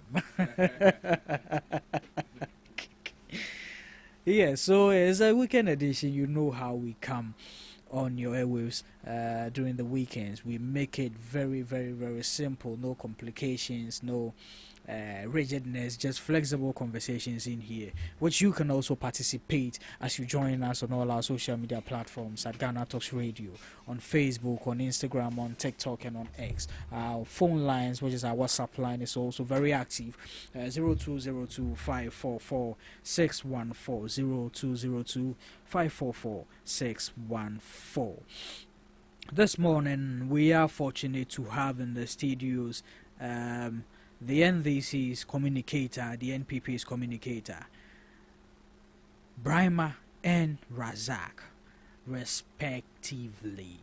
Let me go in there and then get them introduce themselves to us. Razak. Yes, boss. Morning, sir. Good morning, sir. I believe you are doing well. Yes, boss. I'm doing very good. It's been a while. Yes. You went for vacation. I went for vacation. You know, because of exams, I needed to excuse myself for some time. Sure. But I'm very happy to be back here. And we are also very, very glad to have you back here in the studios of Ghana Talks Radio. But how was your exams, by the way? It was good. It was good. We thank God. Wow. Yeah. Wow. Amazing. You know, amazing. The law, as they say, one of the most difficult things to study. Wow. But with persistency and then showing the zeal, putting yourself through it, you are surely going to go through. So it was cool. We tried our best. Thank God. We bless God for that. Brima. Yes, please. You've also been on the hiatus some. Now I don't get Brima since his party came to power. Even if you want him into the studio, Brima can call you at 2 a.m. and tell you, see, I have a flight tomorrow morning, so I can't make it into the studio. Yeah, that's why. When we were out there, I told him to try and get me to go to the US. Oh, he will go. He has some allegations without evidence. I think it's appropriate that we need to congratulate the Black Stars for their feats they achieved within the week. Yeah. It's a good one and it's a good call to the nation. And gone are the days, some of us, we are not that grown, but the times where we used to watch 2006, the 2018 and 2006 World Cup, we usually didn't see. You see the difference in terms of the zeal and how they play and how when Black Stars is about to play, the zealness in people. So yes, Black Star was a strong team. Of course. And I was grown then in my prime, so I experienced it very well. And I'm telling you, if there is a match at let's say 2 p.m. schools close us at 12 noon. To go and watch the match. Headmasters close us. Sometimes our sports teacher will come to school with a television.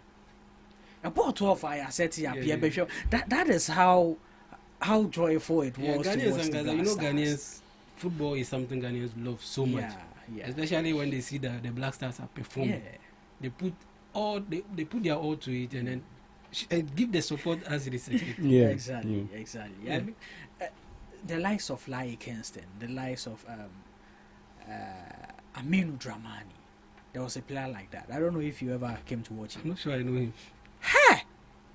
Ojanet is saying jet.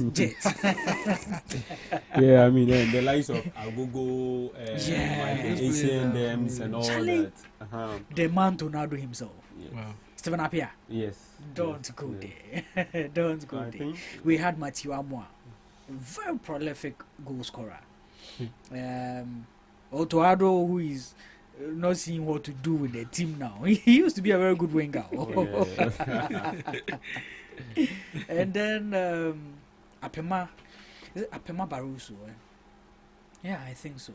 We had Apema Barroso. Oh, we had a good load of players who were very, very, very good. It was way afterwards that the Samuel Jan even came into the picture. Yeah, I mean that time he was also in his prime. And that's when he just started seeing. Samuel Jan has also done his prime.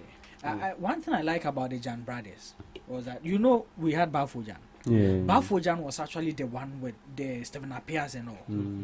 But both of them were strikers. So the senior brother said, you know what, let me pave way for my junior brother. And he came in and he did marvelous. I mean, it's good. It's good. Let's see. But do you think the years will go some? No, you won't go some. No, you cannot go. He cannot go. No. The team will go, but he won't go. Yes, Ghanaians will go, but not NPP members. That one they should. Why? I'm not going there in the name of NPP. No. I'm saying that every NPP person will not. You see, when we were going to Russia 2018, I have a post here. I think a screenshot of Samuel Oku telling everyone that NPP members, only NPP members will be allowed to go for Russia 2018. But was that what happened? I cannot verify, but Russia 2018, Dumelo was there to support. Oh, he went on his own. No, government took him there. No, okay, I don't have evidence to that. But no. I know the relationship he has with Dumelo. That's why I'm saying that we cannot confirm or deny that. But what is factual is that they themselves made it clear that it was only NPP members that would go for the Russia 2018. No, put that one aside. So, when we were going for AFCON in Cote d'Ivoire, I know numerous NDC people who went there with NPP. It was a mixture. We didn't neglect anybody. You understand? My boss was a sports minister. Your boss. So we didn't neglect anybody. We went with everybody. Everybody was on board, and the numbers too was encouraging. So this is not about politics. It's not about NDC and NPP. Yeah. So I hope that you retract your statement because I'm going to go. Yes, I'm no problem. I mean, what we should also be, telling our fellow Ghanaians is that once you go to support the Black Stars, the purpose of going is to go and support the Black Stars. Not any other thing, because we know some of them. They will go and, bring issues to this country and it will be a whole lot. Or they'll go and take other ways to go and, you know how that's they do issues. You people are already bringing issues. Trying to secure their green card and all that. I just saw.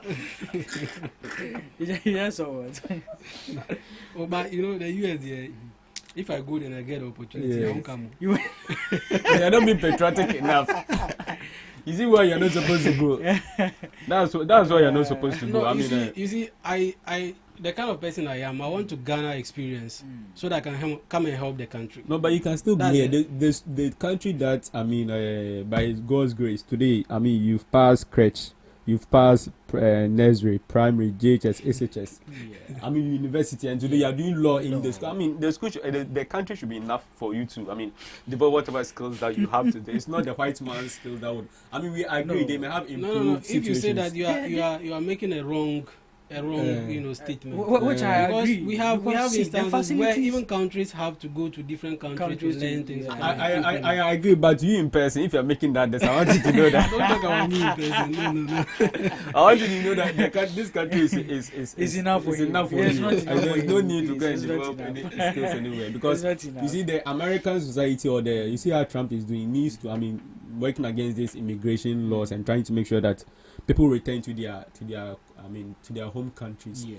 And you see, yesterday I was reading something, someone was making a point, and it was very, very important, in such a way that they don't want a kind of a society, cosmopolitan society, where other people from other countries, especially the African countries, will come and lure their people into behaving otherwise. You see, when they are together homogeneous like that, they're able to make decisions. It's an American decision.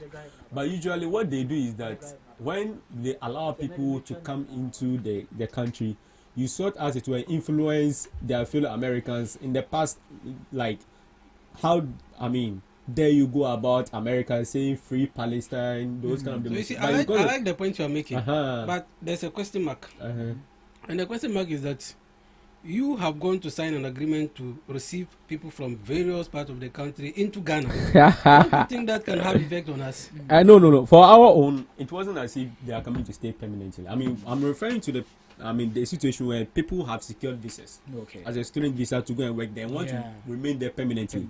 The American people don't want it that way, because they feel that you are coming to add to their society, bring different culture, different tradition, which might corrupt the minds of their people, make things difficult for them, because you see, it's not their they are wanting that maybe they are against blacks and whatnot, but at the end of the day, some of us, our own attitude and way of doing things do not, as it were, go in line with how they live their lives as Americans. So in going forward, if they want to make decisions, they know that it is for the American people.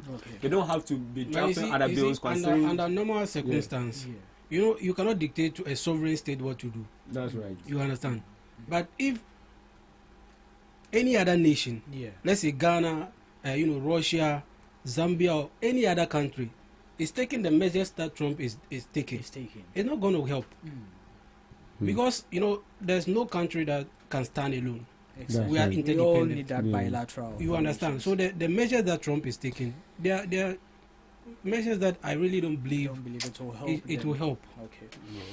All right. Let's see how far that goes. I think with time, probably there could be a different president someday who would come in. Structure all these things, and but anyways, moving on to the conversations for today. The city started very well this year when the new administration took power, and when the new finance minister assumed office. Came with so many slogans. Ato is forcing. The city is back, so the NDC came with a lot of slogans. I hope it matches their delivery. But Ato was really, really forcing. We got the city to 10 cities at some point. Now, within a short period, we just saw. And when that was happening, the NPP was saying that this is an artificial move by the finance ministry and the Bank of Ghana, injecting some money into the system to stabilize things. But after a few expenditures from this injected purse, the city is going to crawl back and it might shoot up much more than we expected. It didn't take enough time at all. We saw the city re-shooting up. Now, people said that it was a deliberate measure from the ruling party or the administration, because when the city fell down, even up to 10 cities, it affected one of our major sectors, which was the cocoa sector. Their pricing, when it came to the international market, it was really good. But because of our city's strength against the dollar, it went against them. So the president came out to say we need to measure how we treat our currency against the international market, whereas to pin it around 11 to 12 cities and stabilize it there. That, camouflaged the whole move, and afterwards skyrocketed. You are the people who do this. Yeah, so Thank you very much for the opportunity. I would like to say a very good morning to the Honorable Member of Parliament for West Central Constituency, Honorable Rashid Piopo, who also doubles as the Minister of Employment and Labour Relations. I mean, he has also been dealing with this kind of labour issues and employment issues, but I know how competent he is. He will need to succeed in resolving these labour issues going forward. Also like to say good morning to the Honorable Member of Parliament for also West Wogan, Honorable John Dumelo, who also doubles as a Deputy Minister of Agric. He's back to the country from Morocco, bringing in policies that will help our farmers going forward. When it comes to the conversation of the exchange rate and stabilizing our city, I think it's very, very focus of the Minister of Finance and the Governor, making sure that they achieve stability for the people of Ghana. I keep saying that many people are not against, as it were, the what do you call it, the rising of the dollar and what, they want stability. Okay. To know that yes, today if I'm going to 12 Ghana cedis, not that in times past maybe today you go to 13, tomorrow 14, but today there's a range where every Ghanaian businessman can budget within the range and go and meet your expectations. Okay. You see, when you speak about these kind of artificial interventions and whatnot, those are short-term measures you need to put in place. Okay. You as a government have to implement your internal let me say policies that will help drive the exchange rate, which include making sure that you grow what you eat and eat what you grow internally, making sure that the locally manufactured goods are being patronized in terms of rice and whatnot, making sure that we have the likes of our imports are reduced. People will appreciate what it is made in Ghana, but all those measures are long-term activities. So in the meantime, the Minister of Finance and then the Governor have to look at what measures we need to put in place for the short term to be able to cushion our business people and the people of Ghana. Now, when you look at it, initially, like we said, there has been interventions by the Bank of Ghana, and the Governor, making sure that the city come to an exchange rate of 10 Ghana cedis. Fast forward, we had a little rise, and today we are seeing it going down as well.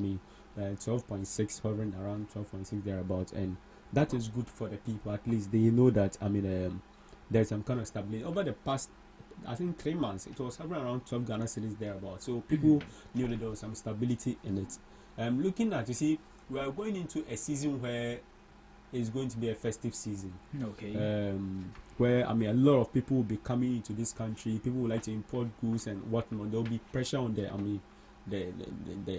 demand for the dollar. Okay. And currently, you see, this kind of intervention seeks to, as it were, provide more dollars in the market, in the sense that when people go and there is shortage of dollars, that's where people who are, as it were, selling the dollars will be able to say, oh, I will no longer sell it at 12 Ghana, I'll sell it at 13 Ghana, because there's demand for it.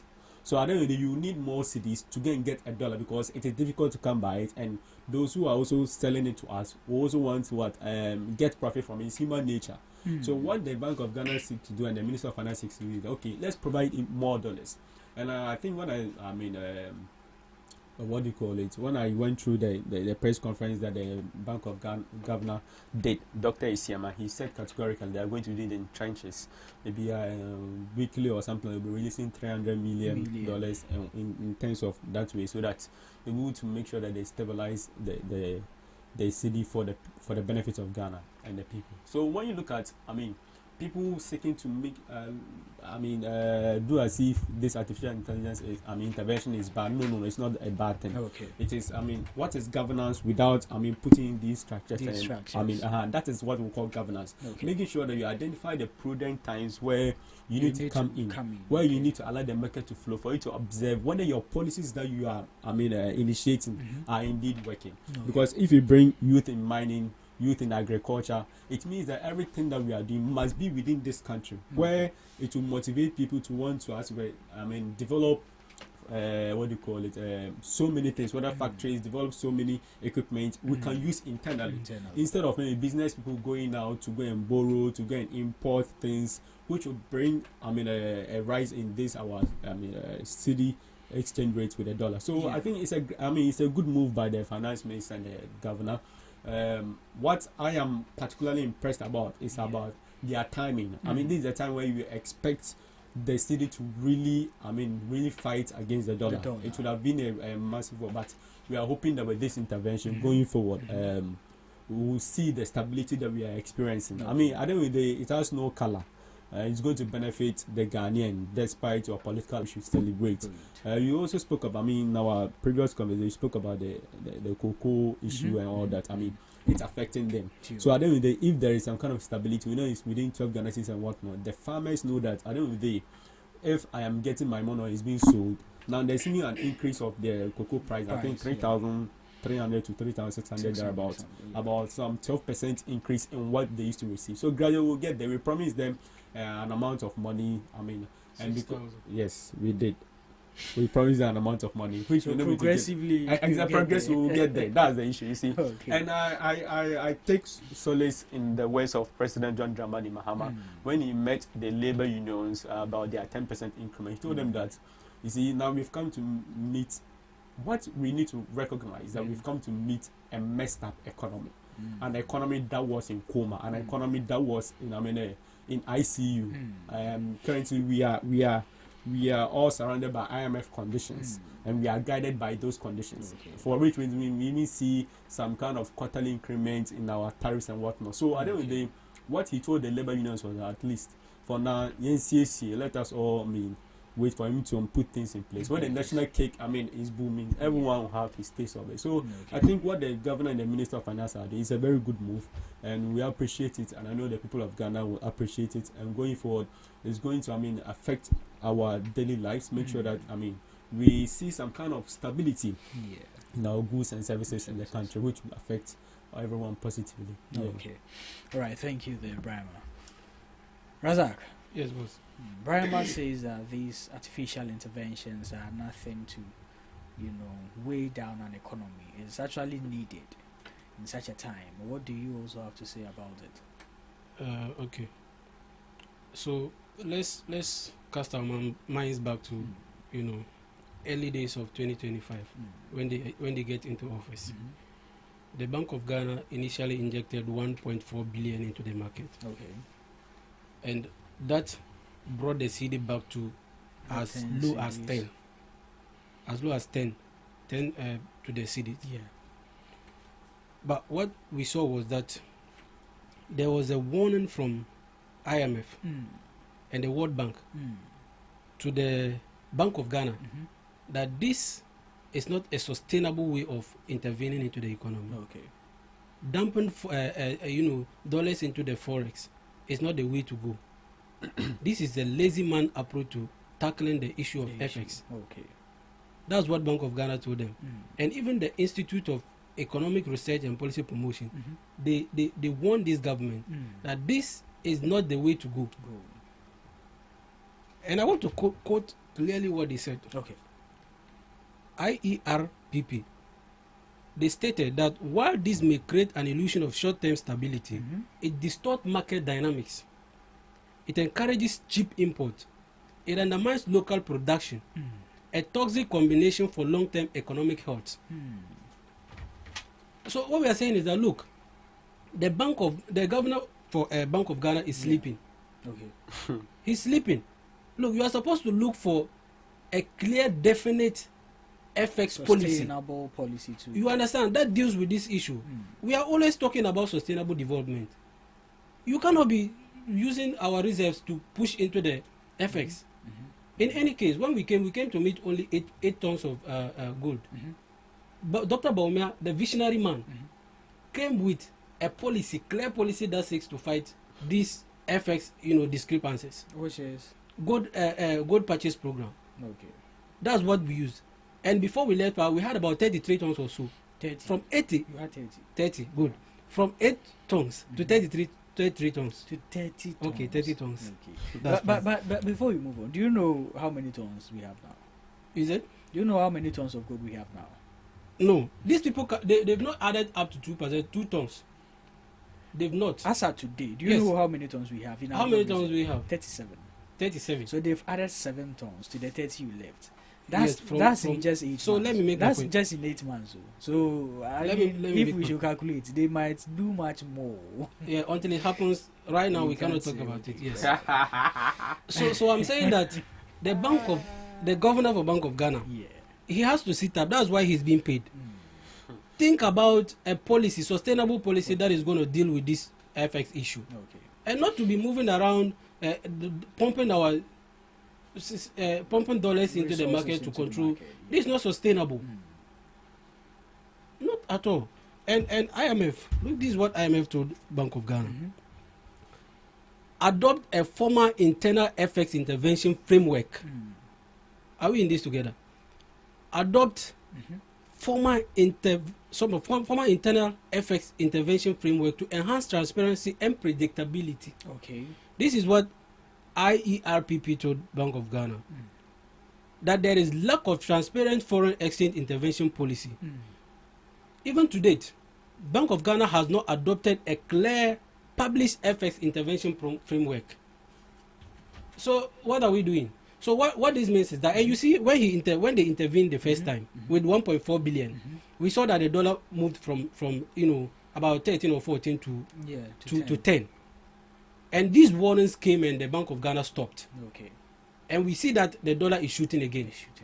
This is simply telling us that what they are doing is not going to help. Okay, it's not sustainable. Because as soon as they stop, it will escalate. And if they should continue doing it, that means we are going to keep injecting. That's not a sustainable way of dealing with this issue.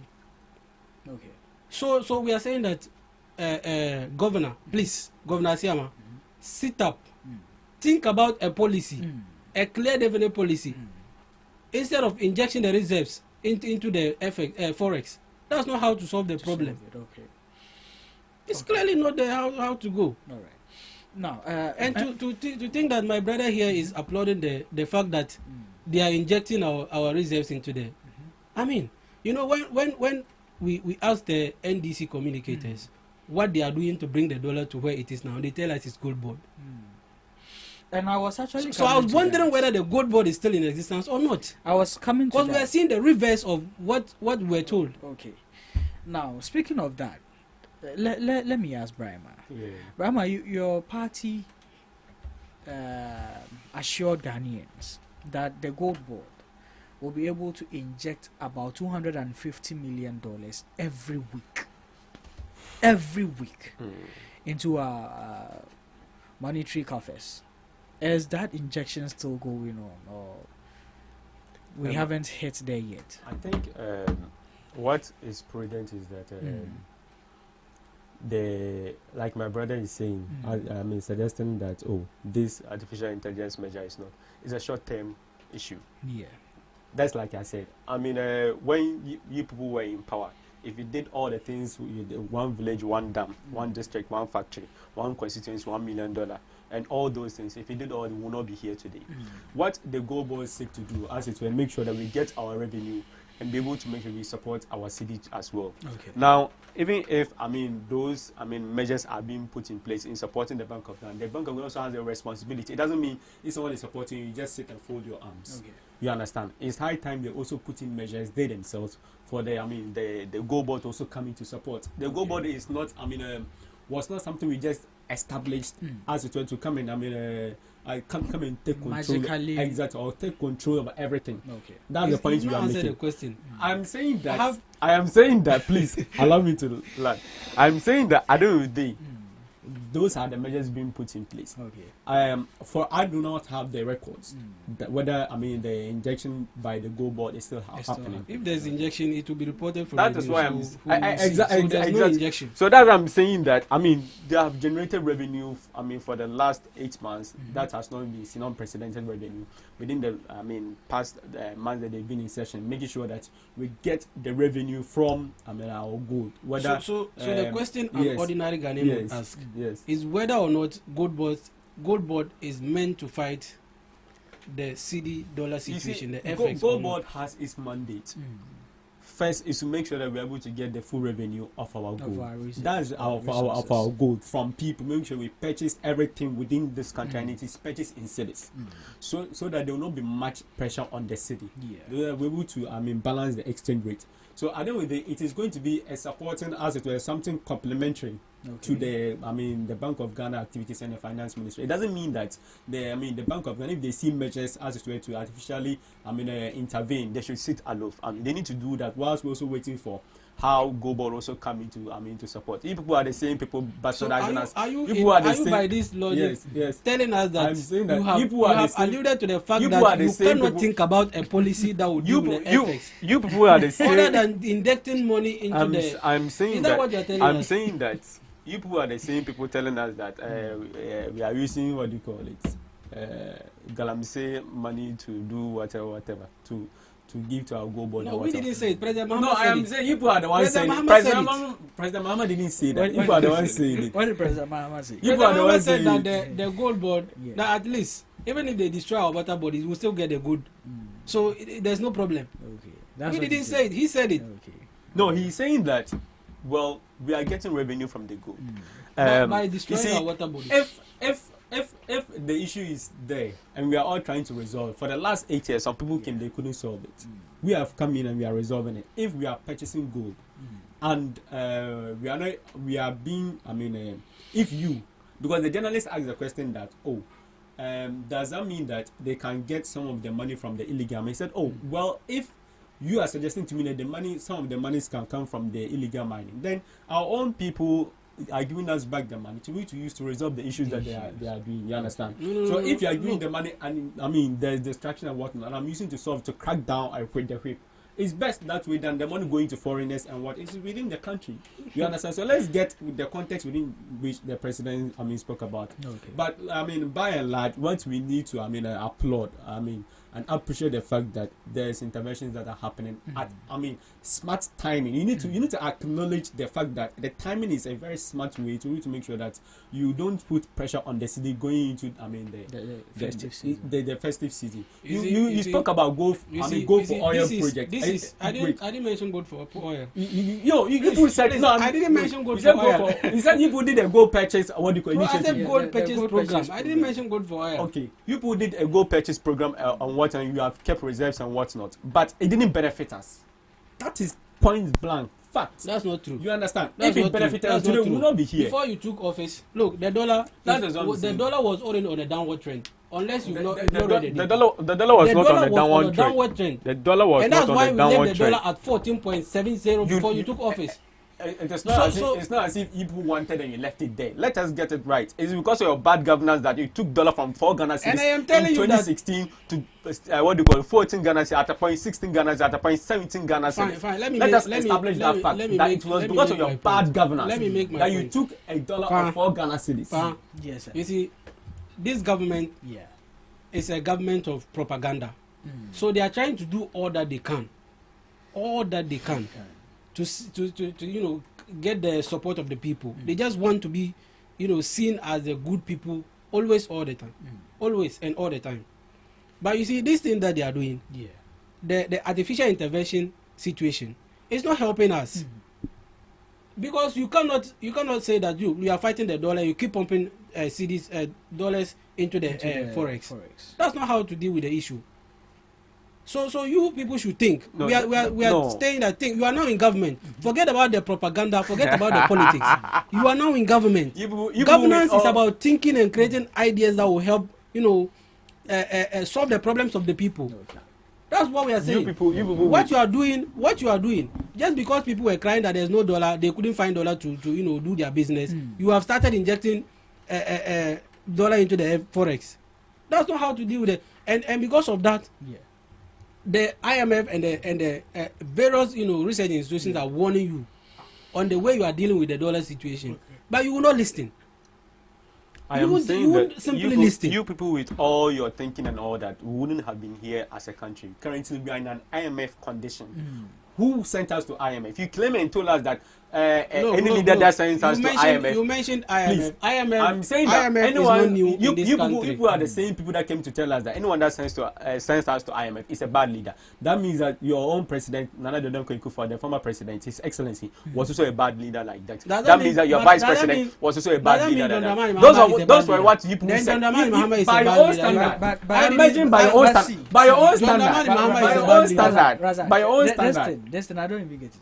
You see, when you were campaigning in 2015, 2016, you spoke about the fact that Mahama has taken us to IMF.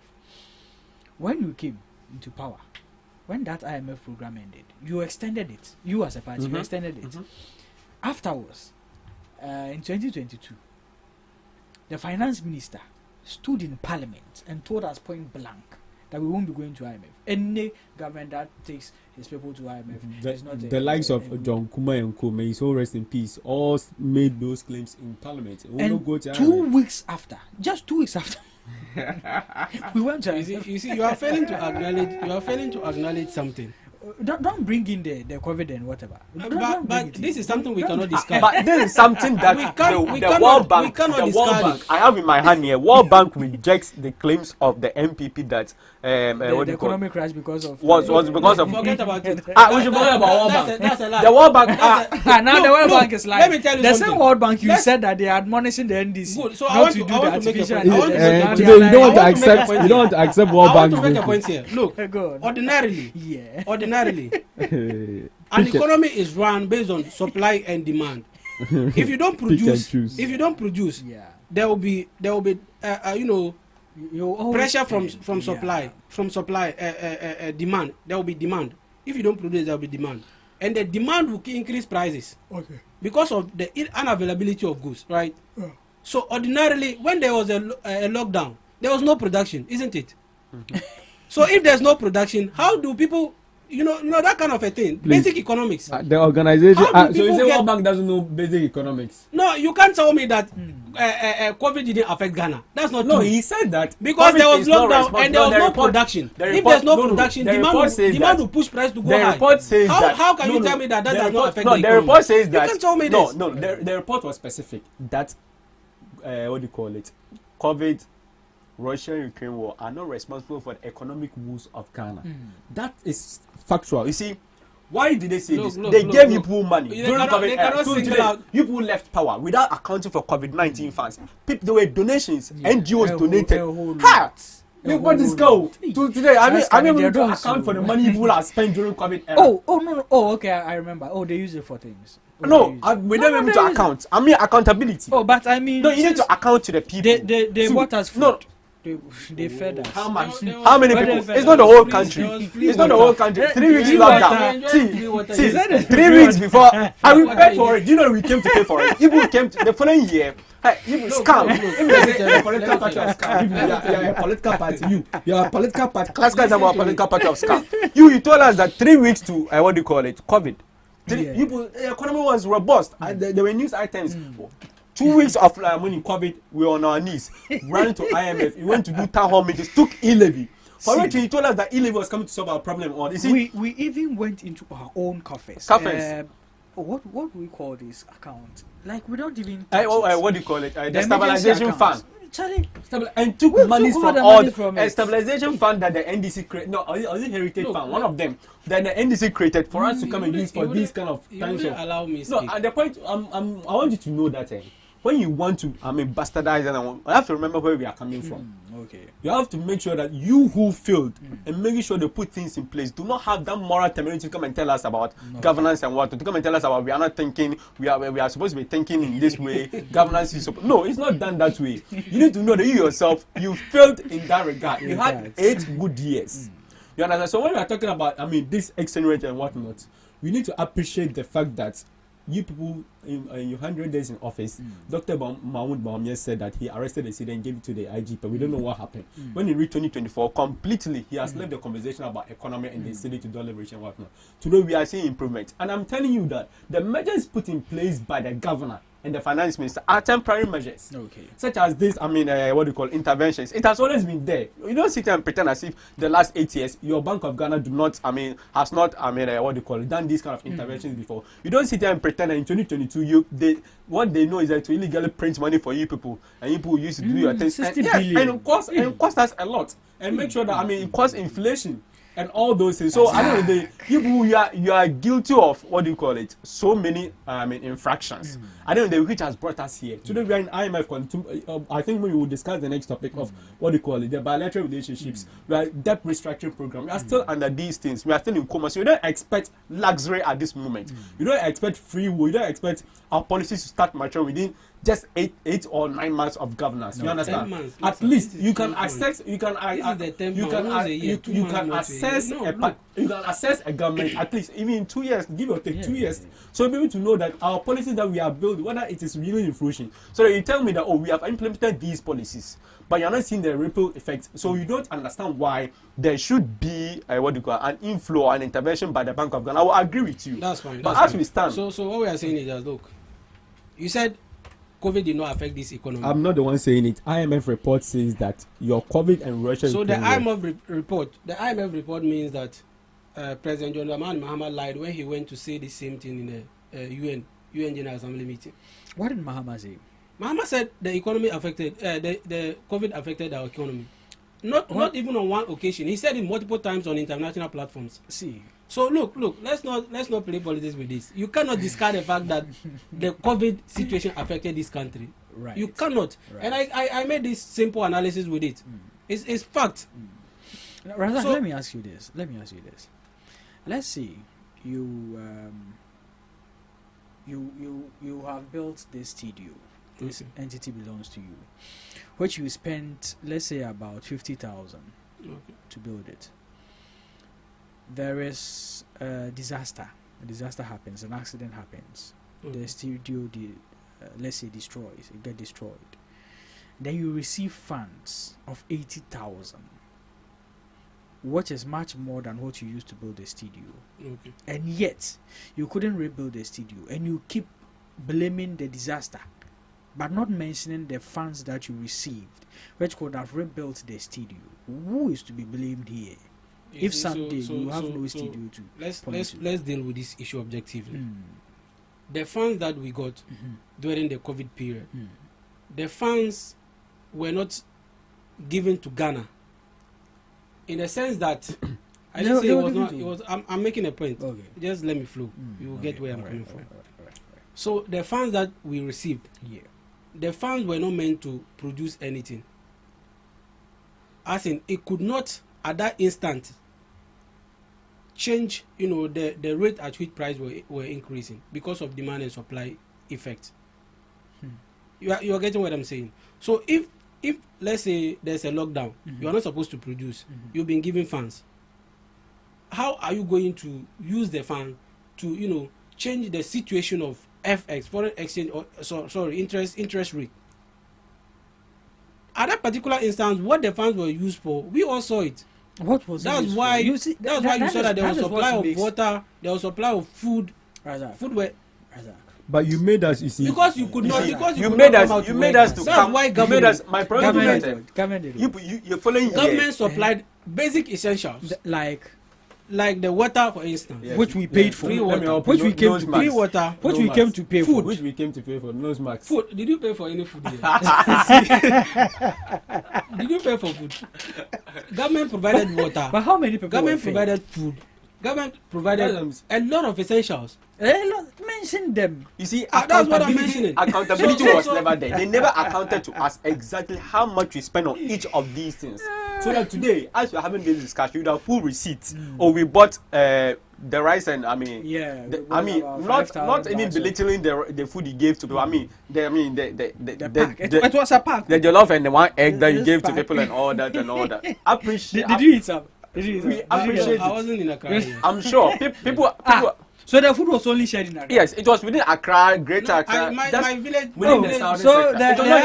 No, they were not part. I'm making reference to Accra. Some were shared in the north, in the various parts of the north. Even my constituency, for instance, we have people,